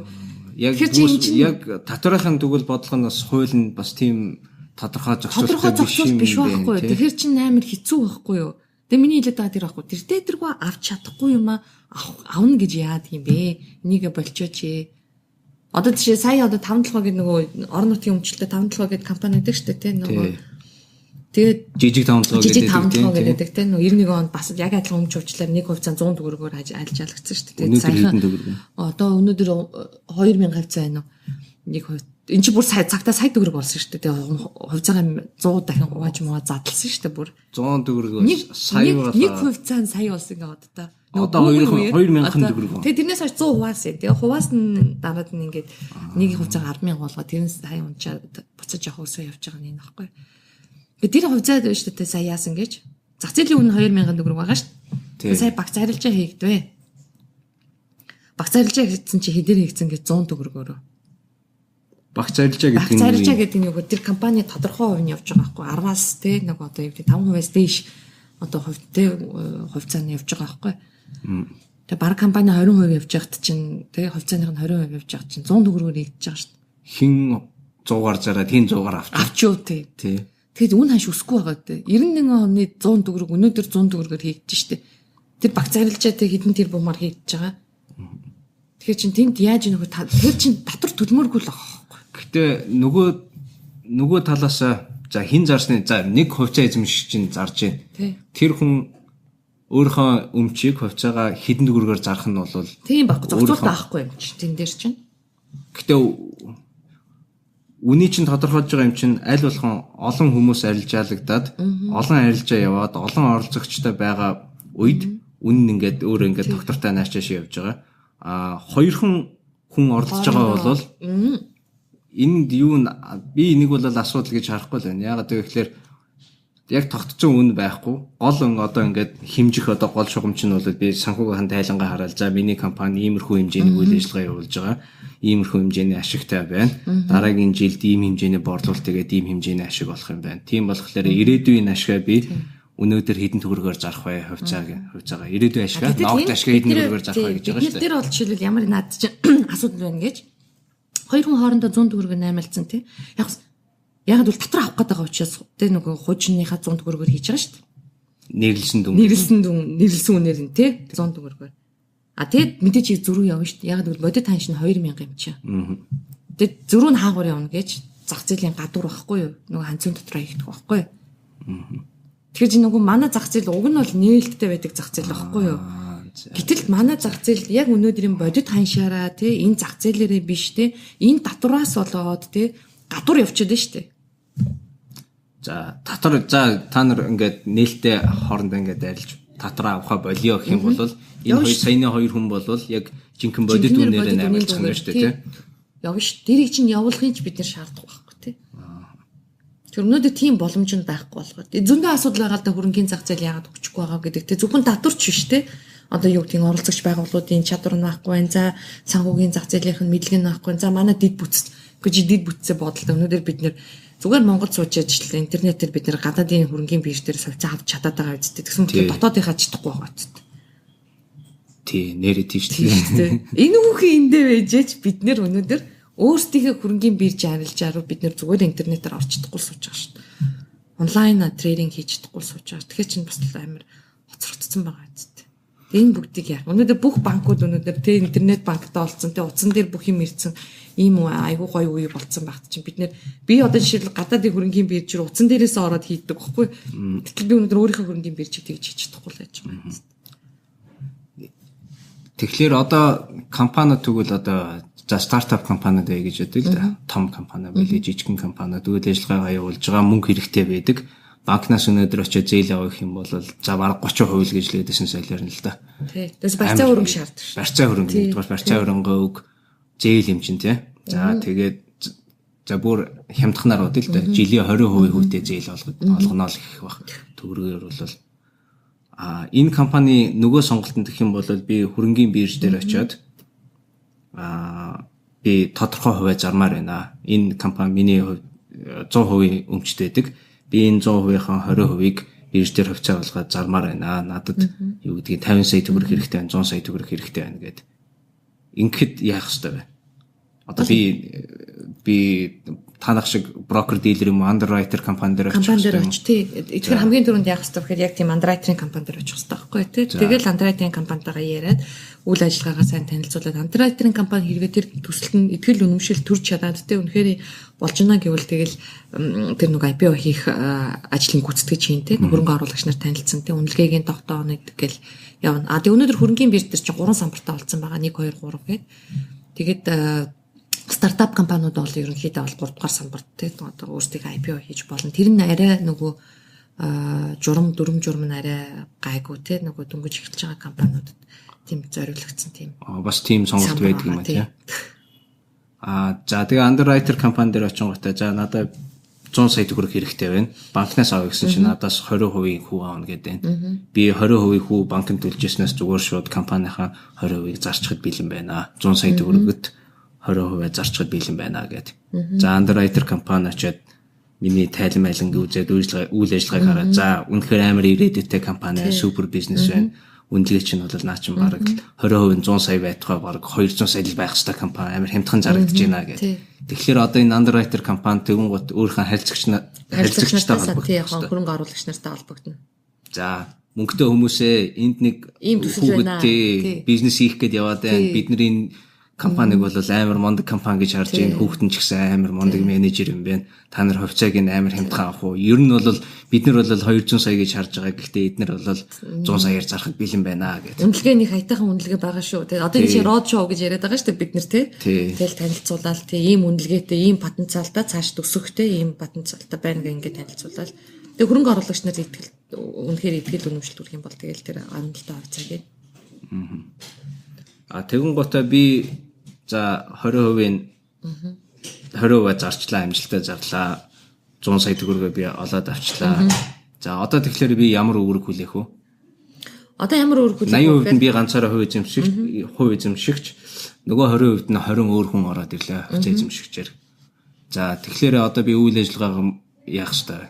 Үйл ажиллагаа тийм мөнгө авлаа. Мөнгө аваад өөрийнхөө яг тэр одоо босгосон өрөнгөөр угаасаа нөгөө проспектус гэж гарч байгаа шүү дээ. Чи ийм юм зориулна тий. Би одоо 20% 100 саяар зараад 100 сая төгрөгөөр би ийм зүйл зарцуулах гэж байгаа гэж ягнаас амлалт авна шүү дээ тий. Тэгээд тэр зүйлдээ зориулна гэсэн үг тий. Тэгээд тэр төслөө яаж хэрэгжилж гинөө тэрийнхээ талаар чи байнга тий хөрөнгө оруулагч нартай мэдээлж тий ингэж явах хэрэгтэй компанийнхаа эзнийхээ хувьд. Нөгөөтэйгөр юу гэхээр нэгэнт хувьцаат компани болж байгаа учраас хувьцаат компани зохицуулт чинь нөгөө арай жоо өөр байдаг те хаалттай компаниудыг бодвол тэгэхээр тэндээ чи одоо юу яах вэ гэхээр тууцаа шинээр бүрдүүлэх хэрэгтэй болно те төлөөлөн удирдах зөвлөлөө шинээр бүрдүүлэх хэрэгтэй болно хувьцаат компани учраас чи тэр дор хаяж 9 гишүүнтэй байна удирдах зөвлөл чинь те тэрнийх нь 3-ны 1 нь энэ нөгөө юу л хараат бус захирлууд байх хэрэгтэй гэл нэг иймэрхүү шаардлагууд тавьж эхэлнэ л те. За тэгэн гутаа жил үйл ажиллагаагаа явууллаа амар мундаг ашигтай ажиллалаа. Ашиг одоо тэгэхээр компани буцаагаад компанид үлдээх үү? Эсвэл бол ноогд ашиг болгоод хувьцаа эзэмшигчтэй тараах уу гэдэг энэ шийдвэрийг хэн шийдэх вэ? Төлөөлөл удирдах зөвлөл. Хувьцаа эзэмшигчид өөрсдөө шийдэхгүй. Төлөөлөл удирдах зөвлөл. Тэгэхээр нөө хувьцаа эзэмшигчдийн төлөөлөл чинь тэр төлөөлөл удирдах зөвлөл байгаа шүү дээ. Тэгэхээр тэдний өөрсдөө хамтдаа шийдэх хэрэгтэй. Тэгээ төлөөлөл удирдах зөвлөлөөр ноогд ашиг тараах юм уу? Эсвэл компанид үлдээж дараагийнхаа төслүүдийг хэрэгжүүлэх үү гэдгийг шийднэ. Underwriter компаниудын харилцагч одоо энэ мөнгөтэй хүмүүсийг харилцагч болгоод ингээд авч ийн гэдэг. Яг одоо саяны ингээд хоёлаа зүгээр жишээ болгоод ярьсан ч гэсэн яг ийм үйл ажиллагаа бодитоор хийх болцоо бий юу өнөөдөр Монголд? Байлгүй яах вэ? Дүрм журман за бай гэж бодъё. Байна. Хамгийн гол нь харин тийм миний хэлэх гээд байгаа зүйл юу гэхэд за нөгөө олон шалтгаануудын нэг вэ шүү дээ хөрөнгөний зах зээл хөгжихгүй байгаа. Тэгээ манай тэр нөгөө бас нэг шалтгаануудын нэг юу гэхээр манай хувийн хөвшлийн ёс зүй. нөгөө бизнес ethics те integrity гэж ярьдаг штэ бид нар те нөгөө одоо commitment те нөгөө одоо юу гэдэг тийм нэг зүйлүүд биднэрт байдаггүй байхгүй юу. Одоо юу гэдгийг нэгэн тал бизнес хийж байгаа. Тэгээд те бусдадтай хамтарч хийж байгаа бол тэр чинь тодорхой нөгөө бас үүрэг хариуцлагуудыг хүлээх ёстой шүү дээ. Өөрөө бас шудраг байх ёстой, үнэнч байх ёстой шүү дээ. Тийм үү те. Тэгээд тэр зүйлийг манайхан орхитуулдаг байхгүй. Тэгэхээр чинь тэгэл итгэлэл хөрөнгө оруулагчдын итгэлийг л алдчих юм бол тэгэл бизнес өнгөрөө шүү дээ. Тэгэхээр тэр нь айгу дутагддаг байхгүй. Манай бизнесийнхэн те нэгэн тал юу тэгэд одоо юу гэдгийг хөрөнгө оруулагч нарт болохоор одоо манай жишээл хөрөнгө харилцагч нар байна те. Тэгэл гой төсөл байвал хэлээрээ гэлтэй байнга ингэж юу яадаг те нөгөө яавал дээрөө гэлтэй нөгөө асуудаг те зөвлөгөө авах гэж идэг хүмүүс байдаг байхгүй. Тэгэхээр чи нөгөө гол нь те тэднэрт ингээд танилцуулах бид нэр тэр хөрөнгө оруулагч нарт тэр компанийг танилцуулж байгаа бол бид нэр тэр компанид эхлээд бидний төрүүлж нэтгэл үнэмшил авах хэрэгтэй байхгүй юу? Андеррайтерууд чинь те. Тэгэхээр чи өнөөдөр манай бизнесийнх нь яадаг вэ? Нэг ингээл хуудас лиценз зөрчсөн урж ирдэг те. Юу гэдгийг энэ дээр мөнгө осгосон юм тийм юм байхгүй байхгүй те. Тэр лиценз байсан ч гэсэн те Greenfield одоо төсөл байсан ч ядад төслөө цаасан дээр буулгаж байгаа те мэрэгжлийн байгууллагаар төслөө төслөө бичүүлчихэд хурж ирээд те өөрөө тэр итгэл үнэмшилтэй ингэ танилцуулах хэрэгтэй шүү дээ те. Тийм юмнуудыг бэлдэж чадахгүй байгаа бол танах бэлдэж өгөх үү? Бэлдэж өгөхтэн туслана. За бизнес санаа нь байна, бүх юмнууд нь байна, туршлага нь байна. Компани эхлүүлж үйл ажиллагаа дөнгөж эхлүүлээ явж байна. Гэхдээ яг хөрөнгө оруулагч нарын хүсэж байгаа хэмжээнд нь би одоо юуг бизнес төлөвлөгөөгөө бичиж чадахгүй наа. Тайлангаа би одоо яг ингээд санхүүгийнхэн тэр дүрм журмынхаа дагуу ингээд тайлангаа гаргасан хэсгийг мэдгүй байна. Гэхдээ ямар ч байсан би хэдийн хэмжээний мөнгө олсноо бол мэдж байгаа гэдэг. Тийм бид нар энэ дээр тусалдаг хөндлөнгийн те. Гэхдээ энэ дээр бас нэг юм ойлгох хэрэгтэй. Андеррайтерийн компаниуд байна шүү дээ. Өөрснөөс шууд төслөө бичиж болохгүй байхгүй юу? Яг л бид нар хөндлөнгийн экспертүүд байхгүй юу те. Одоо тэр хуулийнхаа дагуу ер нь ашиг сонирхлын хувьд ч гэсэн тэр байхгүй те. Жишээлбэл одоо юу гэдэг тэр компани нь одоо жишээл орж ирээд бид нар хөндлөнгийнүүдээр тэр компанийг харах хэрэгтэй байхгүй юу? Үнэхээр ингэж ажиллах чадвартай компани байна уугүй, менежмент нь үнэхээр болж ийн үгүй юу? Төсөл нь хэр зэрэг бодиттой юм, feasible юм гэдэг чинь бид нар хөндлөнгийнүүдээр хараад тэ бодиттой дүгнэлт хийгээд тэ тэн дээр ч яг объективны байх хэрэгтэй байхгүй юу? Тэгээд окей болж ийна гэх юм бол бид нэр тэн дээрээ тэ дүн шинжилгээ хийгээд дараад нь хөрөнгө оруулагч нартай танилцуулах хэрэгтэй байхгүй юу? Тэрс бид нар тэрэнд нь оролцоод тэ процессд нь оролцоод бид нар өөрснөө тоогийн шивэл тэ ингээд тавьж ингүүл хөрөнгө оруулагч нарт гоё харагдана хайдэр ч гэдэм үү тэ тэгж бол болохгүй байхгүй. Тэгэх юм бол энэ чинь андеррайтерийн өөрийнх нь нөгөө мэрэгжлийн ёсцууд нь юу яах байхгүй юу? Харшлах тийм зүйл байхгүй. За энэ бүх юмнуудаа ингээд хийлгээ андеррайтерийнхаа хүүмүү өдр нь ямар шүү байх вэ? Жишээлбэл одоо би төрийн жишээ нь дахиад авъя л да. Тоогоо амруулах. 100 сая төгрөгийг би банкнаас 20% хүүтэй авч болж байна. Эсвэл бол хувьцаагаа 100 сая төгрөгөөр зараад ямар ч одоо иргэн төлөх хүү төлөх үүрэг хүлээхгүйгээр зөвхөн хувьцаагаа зарж болж байна. Гэхдээ надад 100 сая төгрөг орж ирэх боловч энэ 100 сая төгрөгийг би цуглуулахад тэр их хэмжээний мөнгө зарцуулж байна. Багцаа зүгээр дүнгээр Тэ энэ дээр хуваар ч юм уу те илэрхийл. За андеррайтерууд бол нь шүү дээ янз бүр. Гэхдээ ерөнхийдөө бол нэг 3-5% л авж байгаа. Тэр нь босгосон үнийн дүнгээсээ те нэг 3-5%. За тэгээд яг тэр нөө процесс дунд чинь яг нөө IPO гаргах гээд явах гэж чинь заавалчгүй нөө яах ёстой гэх нөө үнэлгээний компани авах ёстой те. Тэгээд юу гэдгийг хуулийн фирмээр дүгнэлт гаргах ёстой ч гэдэм үү те. Аудит хийлгсэн байх ёстой санхүүгийнхаа тайланд. Энэ ийм холбогдлолтой зардлууд нэмэгдээд ирэхлээр хураамж гэдэг. Тэгэхээр нэг ойролцоогоор 10-аас нэг 15% нь бол зардалтай гарч байна. Тэр нөгөө банкны тий. Тэгтээ бид нэр энэ дээр нэг юм ойлгох хэрэгтэй. Тэр нөгөө банкнаас зээл авахаас ямар өөр одоо тий давуу талтай ингэдгийг л олж харах хэрэгтэй байхгүй тий. Банкнаас ямар нэгт бид нар ямарч барьцаа хөрөнгөхгүйгээр босгон тийм үү? Энэ мөнгө чинь. Тий. Хоёрт нэгэнт одоо маань бас нэг гоё юм нь юу гэхээр чинь хөрөнгөний зах зээлийн нэг гоё юм нь одоо чи өнөөдөр 100 төгрөгөөр нэг хувьцаагаа гаргалаа тий. Компани чинь аягүй сайн үйл ажиллагаа явуулаа. Чиний нөгөө хувьцаа чинь өмнө хойш нэмэгдлээ 200 төгрөг боллоо тий. Компани чинь үнэлгээл тэр хэмжээгээр нэмэгдчихин гэсэн үг. Тэгэхээр дараагийн ээлжиндээ чи яах вэ гэхээр 200 төгрөгөн дээрээ дахиж нэмэлт хувьцаа гаргаад ингээд дахиад хөрөнгө босгоод ингээд явах ийм боломжууд нэгддэг байхгүй тий. Дараагийн хөрөнгө оруулалтууд дараагийн үнэлгээ нэмэгдэж яваад бүр хувьцаа нөсөөд тий. Тэр чинь гоё үстэй. Тэр боломж байгаа. Нөгөө тэгвэр яагаад гадных нь хувьцаат болдог гэхээр чинь тэр чинь нөгөө мөнгө хоёр чинь яг ижилхэн зүйл байхгүй. Хувьцаагаа зарлаа мөнгө боллоо тий айгу амар штэ тий. Тэг компани эзэдүүд ч гэсэн тэрийг олж хараач ял гэж би боддог байхгүй тий. Өнөөдөр одоо юу гэдэг мөнгө айгу шаардлагатай болсон үед яах юм те хэдэн хувьцаагаа зарлал мөнгөтэй олж штэ. Хаалттай компани захирал тэгж чадахгүй штэ. Хаалттай компанийн хувьцааг хаан зарах гай юу, хин зарах гай юу, хувиа зарах гай явах юм уу тий. Найзуудтай зарах гай юу. Харин тийм тий. Гэтэл хувьцаат компани гэсэн бол айгу амар штэ тий. Яаралтай үед мөнгө хэрэгтэй болох юм бол тий. Тэгэл одоо юу гэдэг хэдэн хувьцаагаа зараал тэгэл мөнгө кэш аут хийгээл мөнгөтэй олно. Энд чинь бас л тэгээд тэр хувьцаа чинь болоочгүй чи хэдий чинээ сайн ажиллан төдий чинээ компани чинь үнэлгээ нэмэгдэж хувьцаа чинь өснө тэгэхээр чинь бүр гой боломжтой. Бүр л их мөнгө чих боломжтой болдог байхгүй юу. Тэгэхээр хувьцаанаас одоо мөнгө олъё гэж байгаа хүмүүс бол хувьцаа гэдэг чинь ер нь бол зүгээр л компани худалдаж авч яах гэж харах хэрэгтэй шүү дээ тий. Юм байна тий. Тийм компани би одоо 100,000 төгрөгт ч 500,000 төгрөгт ч хувьцаа худалдаж авч байгаа бол тухайн компаниг би худалдаж яг наад сэтгэлгээгээ чинь монголчуудад суулгаж өгөөч ээ. Энийг бүр багаас нь суулгаж өгөөч ээ тий нөгөө багын ерөнхий боловсролын сургуулиас нь эхлээд ийм ойлголтуудын тий суулгаж өгөөч ээ. Хөрөнгө оруулагч болгож хүмүүжүүлээч ээ. Тэгэхгүй бол чадахгүй бүгдөө бизнес хийх оролддог тий монголчууд. Нэг нь байшин байрлаа. Энэ ашигтай харагдаад байна. Хажууд нь авчаал байшин барьдаг тий. Тэгээ эцсийн дүндээ яадаг вэхээр нөгөө ингээл урд урдаасаа харсан байшин барилга бариад зайсан харалтаа тий. Бүгд өөрөө өөрснийхээ байшингийн үнэлгээг нь алаа хийцэн тий. Тэгээ одоо үнэлгээ нь унтсан. Байшин зарагддаггүй.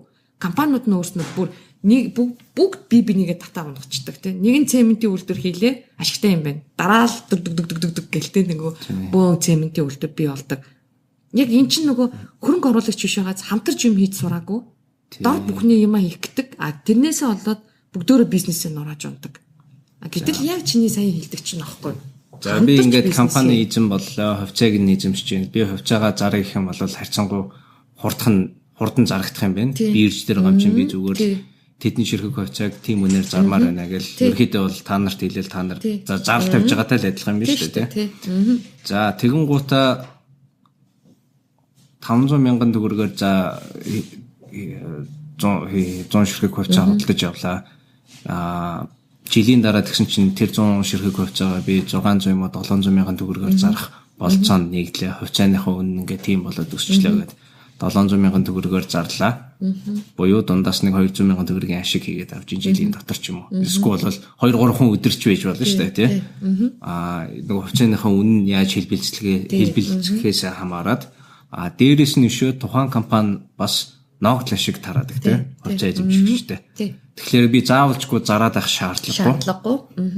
Ногдол ашиг аваад болно. Манай одоо жишээлбэл тийм хөрөнгө оруулагч нар байгаа штэ дотоод яг бол манай компаниуд бас харьцангуй бас гайгүй ногдол ашиг тараадаг болсон тий. Одоо говь байна, апу байна, газар сүлжмэл байна тий. Бүр юм тогтмол ногдол ашиг тараадаг компаниуд. Тэгээд тийм хөрөнгө оруулагч нар бол байдаг ногдол ашиг аваад тий. Хөөхөн бас мөнгө олж байгаа юм чинь тэрэн гэр чинь. Тэгээд ногдол ашигаараа орлого олсон. Би нэг юу дээр уншиж ирсэн ба. Warren Buffett гэдэг айгу нэртэй одоо супер номер 1 инвестор гэл амар багасаа л хөрөнгө оруулалт тэгэл хувьцаа хөдөлж аваад ингэсээр бол амар баян болцсон гэд. Тэгээд аль сургууль дээр ч хилээд нэг лекц уншиж ирсэн. Тэгээд таны өгөх хамгийн чухал зөвлөгөө юу вэ гэсэн чинь одоо яг ингээ хувьцааны бизнестэй холбоотой гэсэн чинь мань хүн хэрэг би та нарын хувьцааны арилжааны эрхийг чинь бүхэл насан туршдаа арилжаалах эрхийг чинь 20 гээд тогтоочих юм бол та нарын шийдвэр болгон чинь амар үнцэнтэй болно. Буюу та нарын гарах шийдвэр чинь айгүй сайн бодсон чухал шийдвэрүүд болно гэж байгаа байхгүй юу? Буюу Warren Buffett-ийн хэлэх гээд байгаа философи нь юу вэ гэхээр хувьцаагаа өнөөдөр авчаад зүгээр үнэт цаас худалдаж аваад бараа бүтээгдэхүүн шиг маргааш нь жоохон үнэ өсгөхлээр буцаага зарыг гэсэн ойлголтойгоор биш. Яг компани худалдаж авч яах гэж бодоод чи буцаага зарах эрх чинь одоо хэдэн жилийн дараа үүснэ гэдэг тийм ойлголтоор тийм сэтгэхүүгээр бизнесийн фундаментал дээр үндэслээд хувьцааныхаа үнэ бизнесийн үнэлгээтэйгээ адилхан байна уу зөрүүтэй байна уу гэдгээс хараад тэр хувьцаагаа худалдаж аваад ногдол ашиг аваад зүгээр бизнес эзэмшигч хөрөнгө оруулагч гэдэг концепцээр байж их юм бол та нар хамаагүй илүү хожно л гэдэг байгаа байхгүй.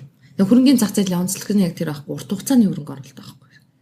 Гэтэ бас өдөр болгон хийж болно шүү дээ. Өдөр болгон хийж болно. Энд чинь яг нөгөө төрлүүд байхгүй. Хөрөнгө оруулагчийн төрлөөс шалтгаалдаг байхгүй тий. Warren Buffett бол аль болохоор нөгөө урт хугацааны хөрөнгө оруулалт гэдэг. Яг тэр компанийн сайн юу яаж судалж байгаа тий. Яг үгээр одоо жишээлбэл Warren Buffett-ийн нөгөө авж байгаа тэр нөгөө Berkshire Hathaway гэдэг нөгөө хөрөнгө оруулалтынхаа сан авж байгаа ингээд нөгөө хувьцаануудын бүр ингээд watch хийгээ сууж идэг бүр ингээд хүмүүс байдаг байхгүй бүр инвесторууд байдаг тийм дилер компаниуд байгаа шүү дээ. Тэднийх юу аавн уу дагаад тэрийг авдаг тийм яг л эднээс дүнс судалгаа шинжилгээ хийгээ авч байгаа учраас гэдэг тийм. Манай тэгэхээр тийм урт хугацааны яг бизнес эрхэлж ийн л гэж бодож авдаг байхгүй. А нөгөө төрлийн хүмүүс нь юу гэхээр чинь юм тоглогч нар байхгүй те яг нэг ханшин дээр тоглодог те хэм тавлаа өдөө олгон зарлаа буцаад унахт нь авлаа гэл те энэ илүү эрсдэлтэй л те энэ илүү рисктэй яг л өдөр тутам юу унших хэрэгтэй болно мэдээлэл унших хэрэгтэй болно те макро эдийн засаг олон улсын одоо те эдийн засаг одоо зах зээл гээл одоо өчигдөрлөхэд тэр ерөнхийлөгчийн те Америкийн ерөнхийлөгчийн сонгуулийн урьдчилан гарахад яаж юм те яаж Азийн зах зээл нөгөө юу яаж юм самрагдаж гин үү те хямарж гин үү юуг бол энэ хоёрын ялгааг бас ингэж тайлбарлаад байсан юм л да. Урт хугацааны одоо хувьцаагаа бодлож аваад урт хугацаанд барьж байгаа зарах нэг бол зүгээр тэр шийдвэр бол зөвхөн тухайн компанийнхаа бизнес үйл ажиллагаан дээр үндэслэж байгаад айгүй бизнесийнхаа суур ойлголтууд дээр үндэслэж байгаад хувьцааг нь хөдөлж авч байгаа. Нөгөөх нь болохоор өрөөнд одоо хувьцаа бодлож авч байгаа зарж байгаа хүмүүс чинь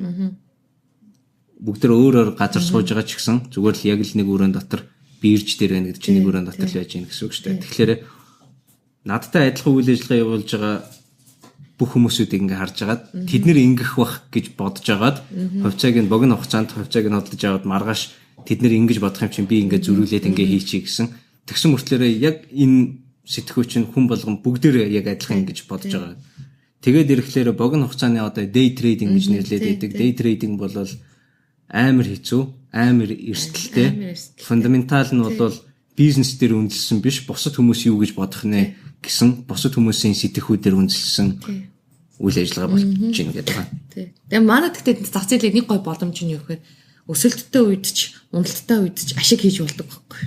Хамгийн гоё нь одоо жишээлбэл өчтөр гэлтэй нөгөө яаж ийнү гэл тэгэхээр чинь нөгөө Азийн нөгөө биржүүдийн хувьцаа оноод эхэлж байгаа шүү дээ Хонконгийн бирж хувьцаа. Тэгэхээр нөгөө гадаадд яадаг вэ? Манай нөгөө хөрөнгөний зах зээл дээр тиймэрхүү нөгөө санхүүгийн хэрэгслүүд нь байдгүй, төрлүүд нь байдгүй. Жишээл тэнд варантууд байдаг байхгүй. Тэгээ индекс дээр суурилсан.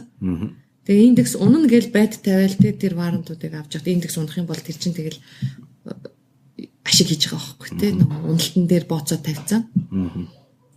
Би унаж яхад ч тэгэж бооцоо тавиад мөнгө хийж болж тийм үү? Өснө гэж өснөгээ бооцоо тавиад үнэхээр өсөх юм бол бас тэн дээр мөнгө хийж болдог. Тэр ямар ч тохиолдолд ингээм амар гоё юм хөрвөх чадварууд байгаа байхгүй.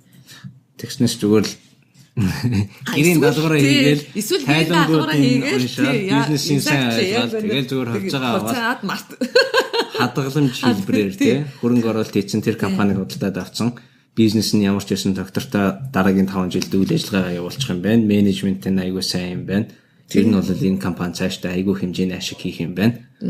Зах зээл энийг ингээд ерөнхийдөө бол хараад үнийг нь бол амар үсгэх юм бол би хувьцаагаа зарчуулах юм байна гэдэг. Энд чинь тэгэл яг юу юм бэл ч хөрөнгө оруулагчдын яг төрлөөсөн шилтгаалт юм бэлээ. Нас чин тамаатай юм бэлээ. Залуу хүмүүс илүү тийм риски эрсдэлтэй амир те нөгөө ингэж орох дуртай байдаг те. Нас тогтсон хүмүүс нь арай илүү нөгөө эрсдэл багтаа айгу судалж ээж те нөгөө шийдвэрээ гаргадаг ч гэдэм юм. Тийм зүйлтэй холбоотой юм бэлээ. Та жиргэн дээр юу аккаунттай жиргэн дээр яаж болох вэ? Жиргэн дээр чинь би чинь үлзий баяр англиар үлзий баяр доогуур зураас би гэж байгаа. За. Би таны харин жиргэг ингээд бас хараад байсан. Бас хараад байсан. Та нэлийн жирэгдэм байлээ гэж. Ер нь жиргэний нэг цөөхөн идэ одоодсон шүү дээ. Нэг нь та юм батал гэж бодоод байна. Би ч болоо жиргэн дээр нэг тийм амир идэвхтэй биш л дээ. Яаж хүмүүс одоо энэ 40,000 фолловертэй болоод идэг юм бүү. Нэг анзаарсан юм нь болохоор энэ Монгол мөрөөдөл клуб гэдэг нэг хэсэг нэлээд хаштаг явсан юм а. Энэ яг нэг улсын хурлын сонгуулийн яг өмнөхөн л айгүйх ингээл давалгаа болоод ингээ гарч ирж ийсэн. Би гэхдээ жиргэний нэлээд том одоод нь ингээл Монгол мөрөөдөл клуб гэдэг нөгөө жиргэнэд амар гой юмнууд жирэгцэн байсан л да. Тэгээд дараа нэг хүнээ сонсоод ингээ явж хахад Монгол мөрөдөл клуб гэдэг нэг юм байгаа гэд. Тэгэл яг нэг ерөнхий концепт эднэр нэг хагас тайлбарлаж өгөөд би нэг тодорхой хэмжээний ойлголттой болсон байсан. Тэгээ энэ талаар нэг жоохон ярилцъя гэж бодоод байгаа юм аа. Тий. Яг юу юм бэ Монгол мөрөдөл клуб гэдэг? Монгол мөрөдөл клуб гэдэг анх яагаад байгуулагдсан бэ гэдэг. Тэгээд тэр чинь одоо баг жил хагасын өмнө юм байна шүү дээ. Тэгээ нөгөө 5 төсөл хөдлөх гэжсэн үе те. Яг тэгэхэд яг эдийн засаг яг муудах гэдэг шүү те. Одоо ингээд нөгөө превентив арга хэмжээнүүд те. Энийг урьдчилан сэргийлэх арга хэмжээнүүд авахгүй бол наад эдийн засаг чинь ундлаа шүү гэл. Тэгээ яахтай нэг жоохон юм зах зээл ойлгодог ч гэдэг юм уу те. Нэг юм хэдэн жиргээч хоорондоо бид нэр ингээд нөө жиргээгээр л бичилцээд аам чинь те. Жиргэн дээр л бичээд аам чи. Тэгээд би бинийгээ олохгүй юу. Нөө жиргээгээ санаа оноо нэгдэж байгаа нөхдүүд би бинийгээ. Тэгээд уулзч хийсэн. За уулзцгаая гэл. Одоо уулзчаа нүрээ харж байгаа те ямар гаргалгаанууд байж болох вэ? Ярилцъя бүгдөө гэд. Яг тэ нөгөө яг энэ эдийн засаг одоо энэ эх орны хөгжил ч гэдэг юм уу те яг энэ санаа зовж байгаа үнэнээс сэтгэлээсээ юм санаа зовж байгаа хэдэн нөхдүүд тэгэл олуулаа улам олуулаа те уулзалт маань олон хүмүүс ирдэг болоод тэгээ энийг яг тодорхой нэг юм юунд оруулъя? Зохион байгуулалтанд оруулъя те зүгээр ингээ уулздаг биш те зохион байгуулалтанд оруулъя гэд. Тэгээ Монгол мөрөдөл клуб гэдгийг анх үүсгэн байгуулж ирсэн. Тэгээ би ч гэсэн тэрнийх нь нэг нь л дээ. Тэгээ тийм клубын гишүүн үүсгэн байгуулагч гишүүдийн нэг. Тэгээд яг юм юу сэтгэлээрээ нэгдсэн залуучууд л та одоо сэтгэлийн нөгөө дуудлагаараа нэгдсэн те үнэхээр одоо олуулаа уулзаж тодорхой зөв мессежүүдийг нийгэмд өгөөд те тэрнгүүрээ өөртөө одоо нөгөө юу гэдэг нь одоо contribution те нөгөө одоо оруулах мэдээллийг олон нийтэд олгох тийм л зорилготой байгуулагдчихсэн. За одоо тэгээд тэрнээс хойш байгууллагад юу болов те? Байгууллагад юу болов? Байгууллагад бол нэлээд олон арга хэмжээнүүдийг явуулсан шүү те. Нэлээд ч олон уулзалтуудыг хийлээ. Тэгээд жилийн ер нь бол бүтэн жил явуулж байгаа сонгуультаа сая зоолгоцсон. Тэгээд сонгууллаар яг нөгөө клубын болохоор нэг хайхтар улс төрчгүйгээр те нөгөө аль нэг намын талд орохгүй улс төрчөөд яах вэ гэд тэгээд нэг дуу хоолойгоо жоохон намдуу болгоцсон байж байгаа. Одоо тэгээ буцаагаад үйл ажиллагаагаа сэргэнэ. Зүгээр ингээд дискшн явуулдаг групп юм уу? Тийм, ер нь бол дискшн л явуулдаг групп байхгүй тийм нөгөө одоо юу гэдэг ямар зүйлээ акшн болох уу? Болох зүйлүүд байж болно жишээлбэл тийм одоо юу гэдэг одоо нэг ноднон нэг ах トゥ хоёр нэг түлэгддэг шүү дээ тийм нөгөө ахын дүүгэн аврах гэж түлэгдээд тийм. Тэгэхэд чинь бид нар чинь бас нэг тийм нөгөө хандив босгох үйл ажиллагаа гэдэг бүр яг жинхэнэ акшн хийсэн шүү дээ. Тэгээд жиргээчтэй урайлаад тийм бүр боддоор мөнгө босгоод тэр гэр бүлд өгчээсэн тийм нөгөө тэгээд тэрийг сошиалаар бас өрнүүлээд тийм илүү их тэр хүүхдүүдэд бас тэр гэр бүлд мөнгө хандивлах үйл ажиллагааг одоо жишээлбэл нөгөө урайлан дуудажсэн ч гэдэг юм уу тийм. Яг чадах хэрэгээрээ л өөрснөө те нөгөө үзэх гээд байгаа байхгүй те одоо жишээлбэл хүн нам гэл нэг айгуу сайхан залуучууд гарч ирсэн те бид нар чинь тэрий чинь боддоор одоо харж байгаа штэ эн чинь одоо юу гэдэг бидний залуучуудын төлөвлөл болсон те ийм айтайхан залуучууд нийлээд их гоё юм болох гэж юм те бас яг өгүүлэгдэжсэн орон зай штэ ер нь бол те тэгээд линтер чинь хоорондоо ингээл бас үлийн ойлголцох байдал нөгөө бий болгоход бид нар ч гэсэн залуучуудын хувьд ч санаа зовж байгаа шүү дээ. Тэгэхээр чин тэр яг сүргэлдэж байгаа хоёр талын бид нэр урьж авчираад те яг бодиттой ингэж урд урдаас нь харуул сууж байгаа дундаа бид нэртэй дунд нь бид нэр сууж хагаад аль болохоор сайн дулчих гал те нөгөө яагаад ингэж гэдгийг та нар те зөвхөн өөрсдийнхээ амбицыг дарчил та те энэ биднийг одоо энэ залуучуудаа бодлоо те энэ ард түмнээ бодооч те тэр жижигхэн амбицтай хаяад ингээд том зургийг те том ийм зорилгынхаа төлөө яваад те энэ нэг сонгуул айтайхан оролцооч тэгэхгүй л бол та нарт те ингээл юу яачих юм бол хэл амаа ойлголцчихдаггүй бол бид буцаал нөгөө ан маань гэдэг сонголт руу очих гээд байна гэд тэгсэн яг л тэрний дагуу болсон л да юу нь бол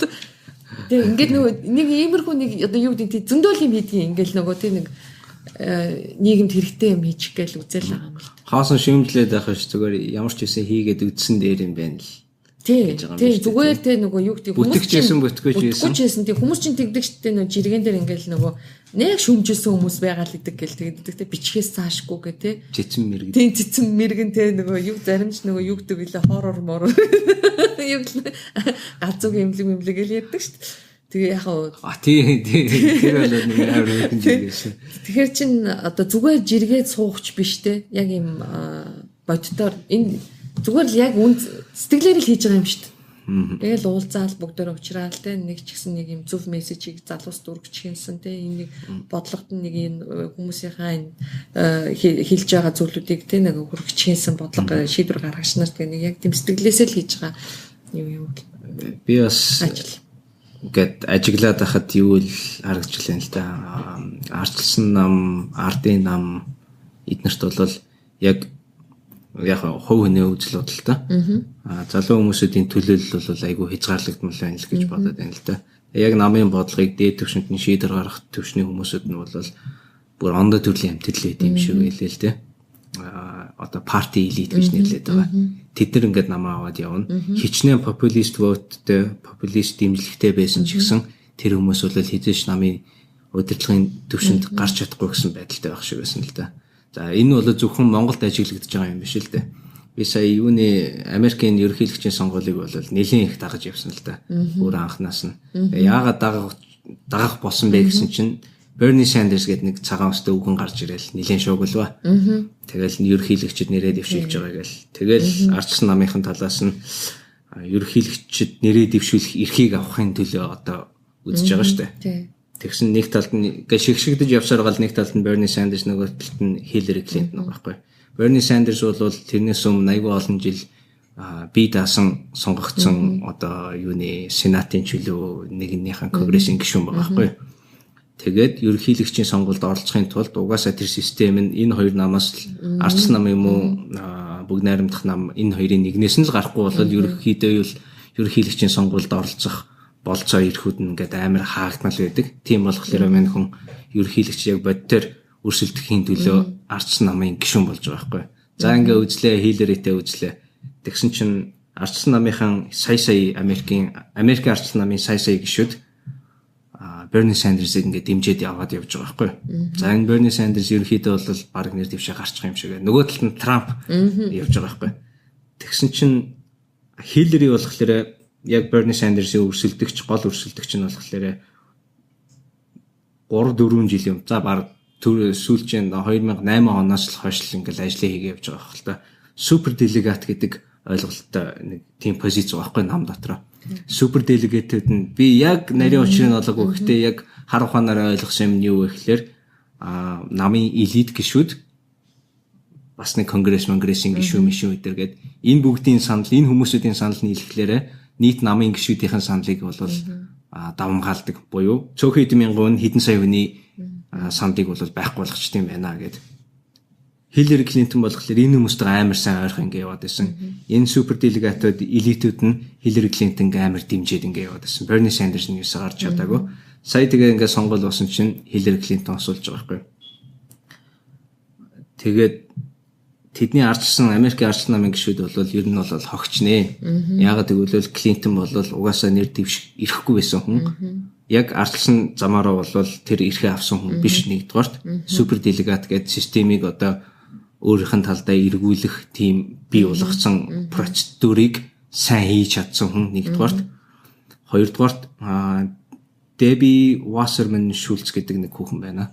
Тэр нь болохоор яг тэр Democratic National Convention гэдгийн дарга нь байгаа байхгүй. Тэр нь угаасаа бүр улаан цайн Hillary Clinton-ы талд нь ажиллаж исэн хүн байгаа. Тэр позицээс хосогдсон гутаа Hillary Clinton-ы компанитай ажлын нэг дээр нь очиод позиц авч байгаа. Гуравт нь болохоор хэвлэл мэдээлэл медиатай Hillary Clinton амар ойрхон байсан буюу амар ойрхон бүр ашиг сонирхлын зөрчлийн хэмжээнд очсон байсан. Трамптай дебет хийхээс өмнө Hillary Clinton дурчилж асуултуудыг явуулдаг ч юм уу. Иймэрхүү хэмжээнд ингээд харилж байгаа аягуулсан бий болгоцсон байсан. Ийм хүн гарч ирээд Трамп эсрэг бол дийлэхгүй. Трамп бол хичнээн үзий ядагдаад амар муухай харагдажсэн ч ихсэн тэрний хажууд Hillary Clinton бүр амар байгаа байхгүй. Hillary Clinton ийм хүнийг сонгосон ардчилсан нам нь өөртөө хогчнэ л гэдэг байгаа байхгүй. Монголд бол миний бодлоор бас яг одоо бол ардчилсан намн дээр бол яг тийм юм болж л байна л да. Саяхан би энэ нөгөө подкастынхаа эхнийхээ интервьюг бол Чимэдэрч гэдэг нэг залууг авч ярилцсан. Тэгээ яг ингээл бүр ингээл нарийн процесс эдгээр процедур эдгэрийн тайлбарлаж л байгаа юм л да. Тэгээд яг ингээ хэлбэрчлээд харах юм бол нэг талд нь ардчилсан намын гишүүд намынхаа даргыг сонгохыг хүсэж байгаа юм шиг байгаа. Би бол намын гишүүн биш л дээ. Өөрсдийнхээ саналаа өгөөд намынхаа даргыг сонгоё. Нөгөө талд нь үүзэхийн гишүүд буюу 230 эдэн хүн чөлөөтэй 260 эдэн судалж билээ. Тэр хүмүүс бол дундаа фракц болоод хуваагдахлаарэ хамгийн том фракц буюу үүзэхийн тооноос хамаагүй цөөхөн хүн байгаа байхгүй. За 100 хүн байлаа гэж бодъё. Хамгийн том фракц.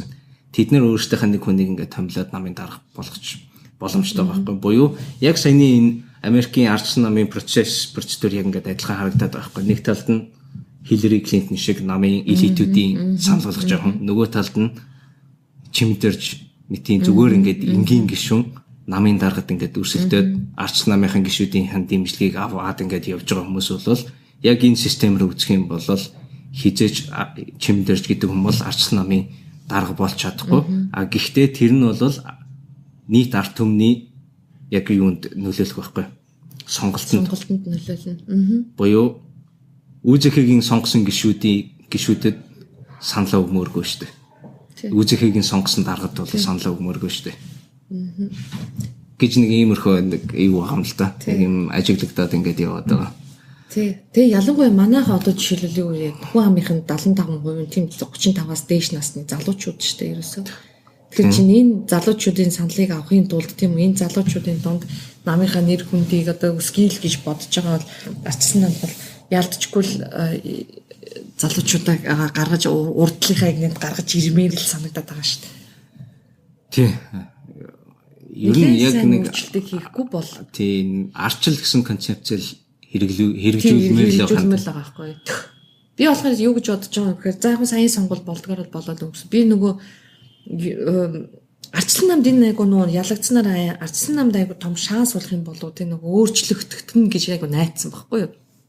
Ер нь бол өвөнөрлөх асуудлыг шийдээд байгаа шүү дээ. Тэгсэн чи одоо хүртэл те эдгээр шийдэж чадахгүй байгаад нь бас айгүй сэтгэл дундуур гутраад байгаа байхгүй те. Бүр амар инээдтэй ironik байгаа шүү дээ. Бүр 90 онд бол лидерч бас адилхан годомжинд мангар оцооноод ингэж жагсаа явжсэн шүү дээ. Юу гэж мэдгүй 20 те. Одоо тэгээд яаж те одоо тэгээд яаж дараагийнхаа үеийг бэлтгэлтэй. Одоо энэ нам гэдэг чинь өөртөө адилхан ингэж гарч ирчээд те. Энд чинь бүгд бүтэн институт те. Энд чинь байнгын тэр нөгөө бодлого явж явах хэрэгтэй шүү дээ. Боловсон хүчний те нөгөө хүний дараагийнхаа хүмүүсүүдийг бэлтгэж явах хэрэгтэй. Чи залуучуудын одоо юуг харж байгаа өрсөлдөгч гэж хараад байгаа мó те бүр ингэж юу л яахгүй байгаа юм да. Одоо хүрдэлтэй ингээл хэрэлцээр хагаад айл 6 сарын сүүлд болсон сонгуул те тэгэл учраа олохгүй явсараад орон нутгийн сонгуультад золгочж байгаа юм те.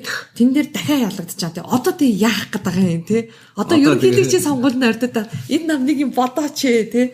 Бас л нэр. Энийг зүгээр иргэнийхээ хувьд төсөд байгаа байхгүй тий. Би чинь одоо нөгөө нам бос хүн шүү дээ. Тэгэхээр чинь иргэнийхээ хувьд төсөж байгаа байхгүй. Энэ намууд институт сайн бэжээж тийм биз дээ. Биднэрт ч гэсэн хэрэгтэй гэдэг сонголтоо хийгдэж гэсэн. Төлөөлөл айгу сайн болов. Нийгмийн давхарга болгоноос бүлэг болгоноос төлөөлөлтэй байж байгаа шүү дээ. Тэр чинь ингээд намын яг нийгмийг төлөөлсөн нам болоо явчихж байгаа шүү дээ.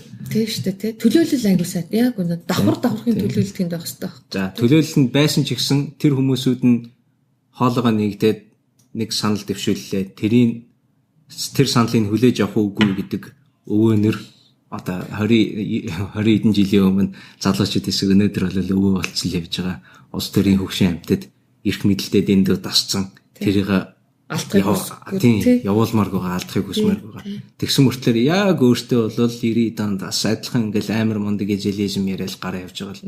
Ер нь эрх мэдэл гэдэг чинь амар халтай юм байна.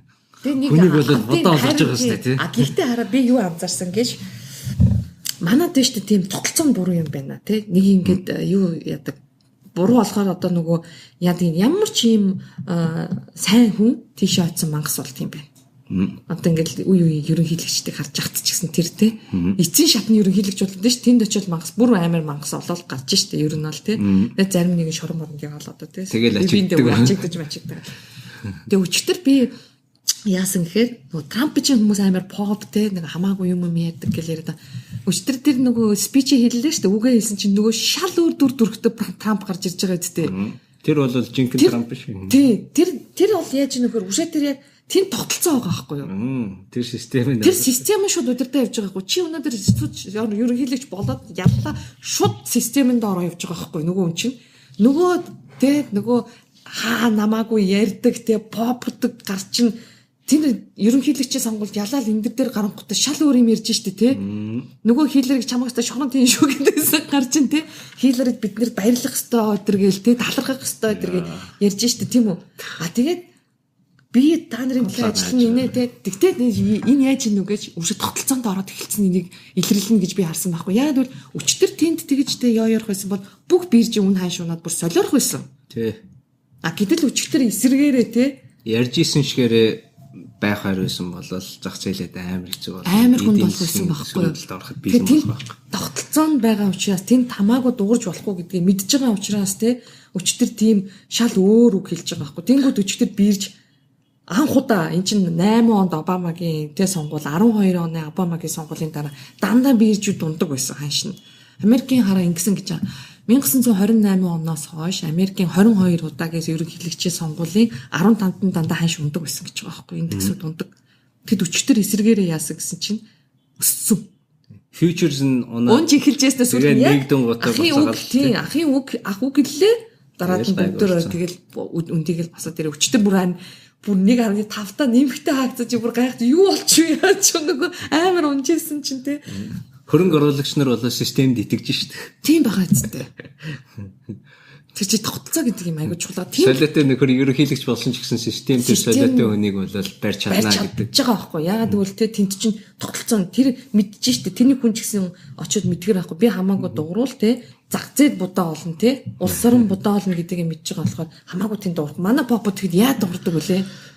Замбраагүй дуурдаг гэдэг. Тэдний дууралтаас болоод манай компаниудын үн ханш яаж унлаа? Та нэр юу болов? Иргэдийн төлөөлөгчтэй хурлд нэр дэвшлээгүй юу? Дэвшсэн шүү дээ. Нийслэл. Яг эндээ шүү дээ. Чингэлдээ те. Тэр чинь яагаад дэвшсэн? Тэр experience-ээс хаваалцаач. Тэр чинь яагаад дэвшсэн гэхээр уг нь ер нь ямар ч дэвших юу байгаагүй байхгүй юу? Одоо нөгөө бодол эдгээр ерөөсөө байгаагүй байхгүй юу? Тэгээ би чинь одоо нөгөө хүн нам эдэр гарч ирж байгаа болохоор чинь бас те ингээл залуучууд гарч иж ингээл айгүй баярлж исэн чи тэр чинь ингээл баах болоод явгот чинь бид нар айгүй гутрын үедээ ер нь бол те ингээл амар гоё болох чинь гэсэн чинь те. Тэгээ тэднийг чинь дэмжижсэн жиргээгээр ч гэсэн ингээл айгүй нийгмийн идэвхтэй байдаг гарууд чинь те нөгөө би одоо жишээл өөрөө тийм нийгмийн идэвхтэй юм чинь. Тэнгүүд яасан бэ гэхээр өөрөө дуурайд үзэл гэж бодохгүй дуурхангүй болж байгаа юм чи те. Ерөөсө тэнгүүт нь яг өөрөө тэгвэл зориг гаргаад те ингээд зүгээр ингээд ярьж байхын хооронд үйлдэлээрээ те бүр үзээд алдъя те. Үнэхээр одоо энэ өөрчлөлтийг хүсэж байгаа юм бол гэж бол тэгэл яг нөгөө иргэний хөдөлгөөний нам гэдэг те нөгөө намаас тэгэхээр яг гишүүнээр нийлж ороогүй шүү дээ. Зүгээр тэр чинь иргэний хөдөлгөөний нам учраас иргэдийн төлөөллийг оруулж ирээ те гэд тэгээд санал тавихаар нь хэдхэн хоногийн хугацаанд ч яри баг сонгуул болохоос хэдхэн хоногийн өмнө чинь баг бүртгэл нь хийгдгийн өмнөх өдрөмжлөө 2 хоногийн өмнөчлөө санал тавихаар за тэгээгээл өөрөө гүгэд орсон байхгүй юу. Тэгтээ үнэхээр одоо мөнгөөр худалдаж авахааргүй туршлага болсон байхгүй. Хүн үзгэл ёстой юм уу бас энэ чинь айгу гоё яахгүй нэг хүн бол төрчөөд бас нэг иймэрхүү юм чинтэй ингээ экспириенс хийгээд үзэх чинь тэр туршлагаасаа хуваалж л да. Айгу тэр чинь зөндөө болж юм би тэ хараа юу бодсон гэж ямар олон хүмүүс тусалсан бэ? Тэр нөгөө зүгээр л тэр нөгөө юунд нь тэр хүмүүсийн дэмжлэг тусламжинд нь тусалцаанд нь сэтгэл хандсан гэх юм уу. Би нөгөө ялсан ялаагүйдэж биш те угаасаа тэгэл ялахгүй гэдгийг наа нөгөө хийжсэн судалгаанаас харсан байсан л та тий судалгаа чинь угаасаа тэгэл ерөнхийдөө хам гарч байгаа юм чинь. Тэгээ сая сонгуул дээр гараагүй шүү дээ Америк хэрэглэгчээ сонгуул. Тэр бол амар баястай байсан. Тэр өстө сонир байсан тий. Буруу хүмүүсээс санал асуул авсан байлээ. Би тэрийг гайхаад байгаа байхгүй. Яг тэгэхээр би чи өөрөө тоотой харьцдаг хүн тий. Тэгэхээр чи би дандаа юм судалгаан дээр дүшгэлдэг хүн. Тэгсэн чинь яасан бэ Америкийн сонгуулийн судалгааг хараал л та Клинтон гэж судалжсэн чинь шал өөр дүн гайхаад байгаа шүү дээ. Бас шоконд орчиход байгаа шүү. Тэгээд тэр ялсан ялаагүй миний хувьд болохоор ч нөгөө тэр өөр би аяйгуу сэтгэл өгөг тий аяйгуу баяртай тэг нөгөө дараад нь тэг ингэж нөгөө юу яах юм бол тий одоо бүр ингээд төлөвлөгөөтэй тий урднаас бүр ингээд төлөвлөө зохион байгуулалтанд ороод хийх юм бол бас болох юм байна тий олон ч хүмүүс дэмжих юм байна гэж ойлгосон. Бид одоо юу гэдэг аяйгуу баг үнийн дүнгээр сонголтсон шүү дээ. Миний бүр энэ дүр даамж чинь хүмүүс сонсвол итгэхгүй дээ намайг одоо хэдийн хэмжээний мөнгө үнийн дүнгээр сонгуулсан тийг харахад л болохоор нэх амар компани ажиллаа зарцуулаад тэгээд би нэг 20 сая л их тэгээд тэр нь штэ ерөөсөө хандив Ерөөсөө хүмүүсээс нь одоо миний найз, нөхөд танихгүй хүмүүсийн чанд заа. Одоо нөө жиргээгээр гэлтгэхэд чинь тэ хүчнөөн жиргэж таньдаг болсон гэж бодно тий. Тэр жиргэнд чинь өчнөө олон хэвлэл мэдээллийнх нь ажиллаж байгаа тийм үү манай. Тэгэл тэгэхэд чинь тэр өчнөө олон хэвлэл мэдээллийнх нь тэр үнэгүй тий одоо нөгөө нэвтрүүлэгт оруулж гинөө тий. Тэгэл нэг нэвтрүүлэгт ороход хичнээн төгрөг билээ тий. Тэгэхэд чинь тэнд чинь ингээл үнэгүй оруулж штэ тий. Тэгээ нөгөө манай энэ подкастт ороход мөнгө төлдөг шүү болсоо. Тэгээ энэ ч гэсэн үнэгүй. Энэ бол фри. Би бол хүмүүсээс ийдэж мөнгө. Тэгэхээр чи нөгөө юу гэдгийг ингээл тий нөгөө дэмждэг тий одоо нэг эрхвч нэг худлаа нөгөө би одоо ингэ бас тэгэж бодоод байна. Би хэрэг айгүй муу хүн худлаа дүр эсэгдэг хүн байсан бод хүмүүс ингэ дуурахгүй туслахгүй байсан баг тий. Тэгэхээр нэг яг нэг ганц хоёр хэрэгтэй юм яриад байдаг болох нь энийг олонд хүргэчихсэн тий. Энэ ярьж байгаа юм нэг олонний одоо чихэнд хүргэчихсэн гэж боддог л ахalta. Тэгэхээр хэвлэл мэдээллийн одоо энэ хүмүүс айгүй их тулсан. Би бүр гайхаад байгаа юм чим. Тэгээ тэр чинь айгүй гоё байхгүй юу? Тэгээ тэрнэгээрээ л би амар сэтгэл үе болцсон. Ер нь улсууд тэгээд тэр хэмжээний мөнгө зарцуулдаг энэ сонгуул дээр. За иргэдийн төлөөлөгчдэр самбаргүй. Намаг ингээл хүмүүстэй уулзаад явахаар чинь хүүхдийн талбай дээр ингээл самбараа тавьчихл та гэлтэй ядаж ингээ харагдчих хэрэгтэй нүрийн чинь чэжлэгийг самбар зардаг хүн мэдээж байна. Би тэгэхээр чинь самбар надад тэнд нэг амар ингээл тэ ингээ өөрийнхөө нэг олон зургаар ингээл энэ тийм самбар ингээ дөлгөх айгу бас тэ нөгөө нэг санхүүний үйлдэлтэй хоёрд би тэг бас нэг буруу арга жоо өөр аргаар сонгуулт ил гэж бодохгүй юу те нөгөө актер мөнгө төгрөг зарахгүй гээр те би чинь бас ядгийн хотын төвд ийм элитийн ганцар нэр дэвшиж байгаа юм чинь бас те нөгөө хүмүүс арай жоохон өөрөөр хүлээж авах болов гэж найдсан л та. Яг манай сонгуул бол самбар тавих систем бэл те одоо ингээл гудамж талбай болгон дээр те технологийн тэрэл юм билээ л дээ. Одоо арай тийм нөгөө өөр технологи бид нар чинь нөгөө илүү жоохон сэтгэл илүү цахим хэлбэрээр ч гэдэг юм уу те явуулах гадалтай нөгөө сурчлагын эднэрийг хийх гээд оролдоод байсан. Тэр чинь зөвхөн одоо тийм залуучуудтай хүрээд итдэг ч юм уу те доогорх юм статуттай хөгжөөч гэдэг юм уу. Компьютер гар утастай харьцдаг хүмүүс л хамгийн хурж байгаа л да. Компьютер гар утсаа ашигладаг, хэрэгэлдэг, харьцдаг зөндөө болсод байгаа шүү дээ. Гэтэ 2-7 хоногийн хугацаа бол асар богинохон хугацаа. Би одоо юу гэж тэр хүн танигдаж амжихгүй уучлаараа тий. Энэ одоо яаж байгаа юм те энэ одоо сая ерөнхийлөгчийн сонгуулийг харалт аймаг жил гаруй болж байгаа ёстой энэ чинь.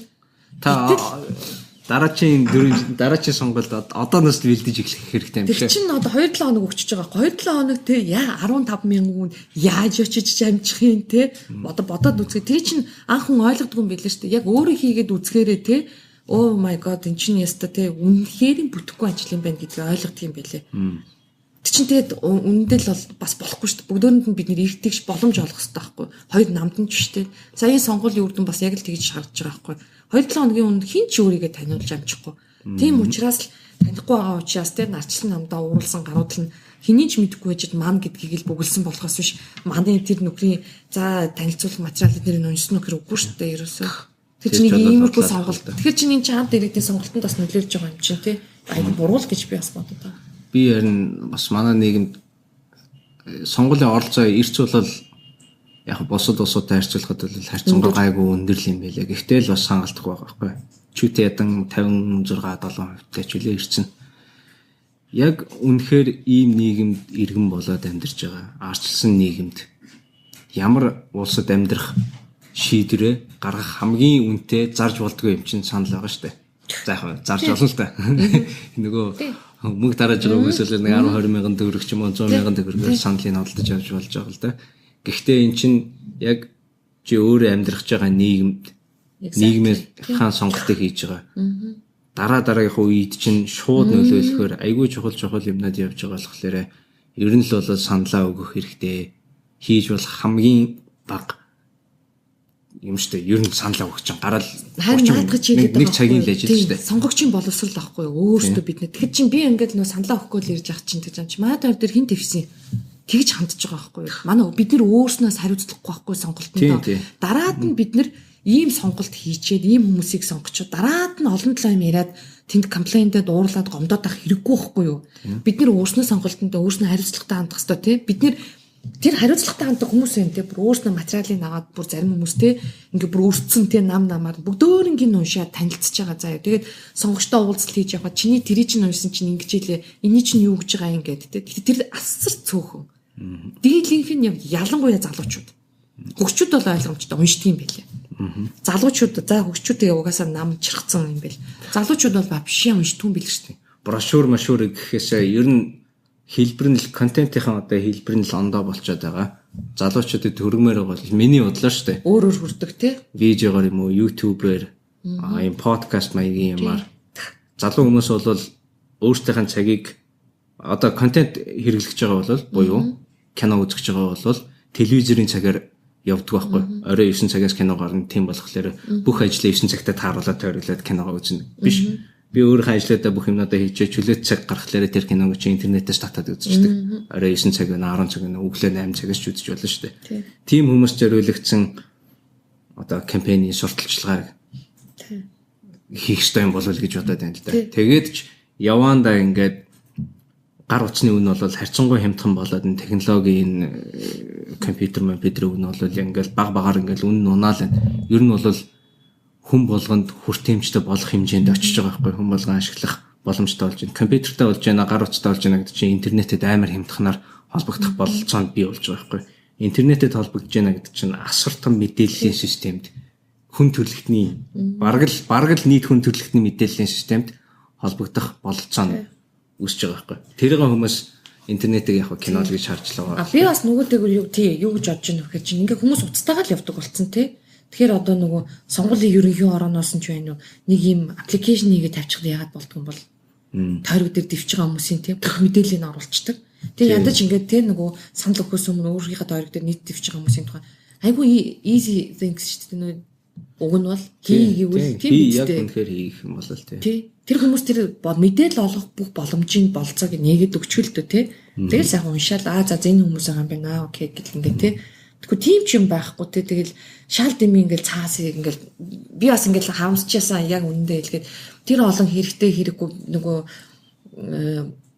цаас үйлдвэрлэхдээ би айгүй харамсан. Тэгээ нөгөө өөрийнхөө зургийг бас тийм тавьж байгаа болохоор тий. Тэгэл өөрийнхөө зурагтай юм тэгэл тэгэл энийг унших юм болов уу ч юм болов те тэгэл ингээл хогийн савнд хаягдана гэж бодоо би хувь хүнийхээ хувьд бас те айгу эвэмзэг ханддаг юм бэл ч тийм юмд тэрний орон зүгээр л сайхан цахимаар л те бүх юм нь явж ирсэн бол мэдээллийн үйлдвэрүүдийг дэмжиж байгаа шүү дээ. Баахан принтерийн хормор дээр гэж.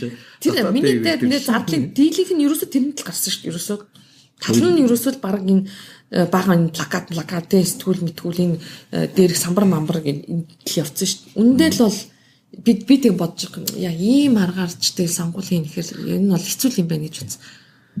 Тэгээ ер нь одоо тэгэл мэдгүй дараагийн сонгуул дээр нэр дэвшиж гэж бодож байгаа хүмүүс бол одооноос судалгаагаа хийгээд нийт Монголын нийт одоо за тухайн тойрогтой дэвшиж байгаа сонгогчд нь мэдээлэлээ ямар хэлбэрээр хүлээж авч байгаа юм тэгэл айгүй сайн судлах хэрэгтэй тий. За аргагүй ихэнд ингээл дан айгүй хөгжүүлээд газар ч юм уу эсвэл гэр орооллын иргэдний айгүй их орч эсвэл интернет эдгээр холбогдоогүй дэд бүтцтэй эдгээр холбогдоогүй тим дүүрэгтэр таарч юм бол яалчгүй тэгэл яг гараал хүмүүстэйгээ уулзаал нүүр төлж уулзаал мэдээлэлээ тараагаал брошюраа хэвлээл ингээд явахаас өөр аргагүй. Гэхдээ хотын төв Сүхбаатар дүүрэг нэгдүгээр хороо эдэр гэл гэр хороол ихэнх нь бол дандаа ингээд орон сууцад байж байгаа улсуудад бол ондоо хэлбэрээр таасан. Харин тийм байхгүй. Одоо сурчлагыг бол тий шал өөр зардал багтаа тий одоо нөгөө өөр аргаар л хиймээр юм байлаа. Тэрнээс биш одоо цаас үйлдвэр зөв бодож шийдэх хэрэгтэй юм шиг тий. Нэгд л хязгаартай мөнгө олгож байгаа юм чи энэ мөнгө хамгийн үр дүнтэйгээр яаж зарц болох вэ гэдгээ. Тэрэн дээр судалгаагаа хийх хэрэгтэй. Ийм бас нэг юм байна. Энэ жиргээ төрөө ярьж исэн Илэрч гэдэг нэг жиргээч байгаа шүү дээ уянгаа. Манай уянгаа юу? Тий. Та танд юм тий. Мань энтэй би нэг танилцаад уулзаад шин подкастыг хийх сонирхол байна. Та нэг холбож өгөөч. Болно шүү дээ. Тэгээд болгүй яа гэм битэр чинь үзэг найзуудаа. Или бала янз бүрийн юм ингээл ярьдаг юм байлээ жиргэн дээр. Гэтэ бас санал нэгдэхээр айгүй хинүүд ингээд жиргдэг, тэнэг юмнаа жиргдэг, хүмүүсүүдийг баажлтай, гойжлтай, сарказм ингээл ер нь бол их сонирхолтой хүн юм шиг санагдаад байгаа. Тэгээ яг ингээд уулзаад яг ямар хүн байдгийг гэдгийг би бас нэг уулзаж үзмээр байна. Тийм болгүй яг би бас та түгээгээрээ. Тийм би яг хэлж игээ за би бүр амлын чамд би уулзуулна, ярилцуулна гэдгээ за. Би бас анх жиргэнд нэгчээд би өөрөө уянгааг байдгийг ч мэдээгүй. Уянгааг би тэрнээс өмнө мэдэх байхгүй юу? Ажил хэргийн шугамаар. Тэгээ би жиргээ гэдэг зүйлийг чи мэдэхгүй жаа дөнгөж ингээл жиргэж эхлээл ингээл одуудыг харсан чинь уянгаа гэж би бүр гайхацсан. Хөө хин мэдийн уянгаа пэшин чи ийм одны байсан юм уу гэх бүр өөрөө гайхаа. Тэг бичлэг гэдэг би нөгөө зөвхөн ажил хэрэгээр уулзчихсан юм чи. Жиргэг нь уншичаад базар байна манай нэг хүн чинь бүр ингэ чи ийм амар жиргдэг юм уу? Үг хэлэг мэлэг нь ямар амар би ч анх тэгж орж ирсэн жиргээд нэг ийм амар nice орж ирсэн шүү дээ би ч гэсэн жиргэн. Тэгээ жиргэн цүлд нь яадаг вэхээр тэг би уянга хэлчихсэн байхгүй чи ямар амар хамаагүй үг мөг хэрэгэлдэг ингэж болдгийм үү нэ гэсэн чи нөгөөдөг чинь яг хэлчихсэн байхгүй надад.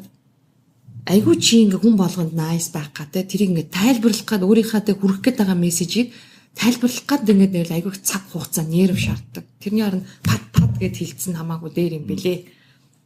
Тэр яг үнэн л юм байлээ. Би ч гэсэн өөрөө яг тийм болох шинжтэй. Монголчуудын бидний дунд бас нэг ажиглагтаад байдаг нэг юм нь болохоор энэ хараалын үг байгаа шүү дээ. Зүгээр ингээд зарим хүмүүс хоорондоо ингээд монголоор ярих дээр зарим хүмүүс яг хараал хэрэглэн зарим нь бол хэрэглэдэг. Гэхдээ ихэнх нь гадаад дотоод хэл устдаа бол англиар shit fuck гэх амар хэрэгэлдэг мөртлөөр монголоор хараал хэлдэг байхгүй ч гэдэг. Тэр бол арай л нэг жоохон нэг хэп. Манай хэрэгч юу? Илэрэгч бол тий. Мань хүн бол тэгэл хамаагүй бүгдийн л чаачдаг л шүү дээ. Тэгээ хүмүүс яг тэгээд англиар хараал хэлдэг мөртлөөр монголоор хараал хэлэхгүй гэдэг. Би тэрийг нэрсээ ойлгодог. Нэг нь л англиар хэлж байгаа бол англи монгол хэлний ялгаа нь юу вэ да? Их хэлээр яга хараал хэлж болохгүй гэж. Контент нь нэг юм байгаа. Тэр контентээ delivery хийх бас нэг аргачлал байгаа шүү дээ. Соёлтой ярих, шулуун ярих, бүдүүлгээр ярих, ямар үг ашиглах уу гэдэг. Концепт санаагаа яаж нөгөө хүндээ дамжуулж ийна гэдэг нь бол нэг асуудал. Санаа нь өөрөө муухай үгүй гэдэг гонд асуудал байхгүй. Яг наадах чинь байхгүй тий. Хараал бол зүгээр л санааны чимэг байхгүй. Санаагаа илэрхийлж байгаа, зөв санаа илэрхийлж байгаа эргэн тойронд нь хараал байна гоё өгч байна. Тэр эднэр чинь бол яг юуны delivery-гийн одоо юу байхгүй. Тэг хараа. Чимэг нь байхгүй. Тэг яг одоо ингэж жиргэж иглээд ингээ ажиглаж байгаа шүү дээ тий. Им цагаан юм одоо PR-ууд явдсан бэл шүү дээ монголчуудын дунд. Эсвэл энэ монголчуудын дунд биш ерөн дэлхийн нийтээрээ тийм юм бол энэ human nature нь тий одоо хүн гэдэг юм чи цаанаасаа тийм юм уу эсвэл тий. Нэг гоё юм мэдэр явуулах хэрэг явдггүй тий. Тэнд чинь ингээл дайрсан тий. Одоо юу гэдэг болохгүй байж таа эн чинь ингэж штэ гэл тэнгүүдтэй айгуу тийм явдаг тий. Би ярин наадах чинь ингэж хараад байгаа ажиглаад байгаа. Хүмүүс яг одоо медиа контент авж байгаа суугууд нь бол зурагт интернет, фейсбુક гэх нэг иймэрхүү юмнууд байдаг. Ихэнх нь бол scripted тэгээд цаанаасаа төлөвлөгдсөн цэвэрхэн хараал урсгал эднэр байдгүй.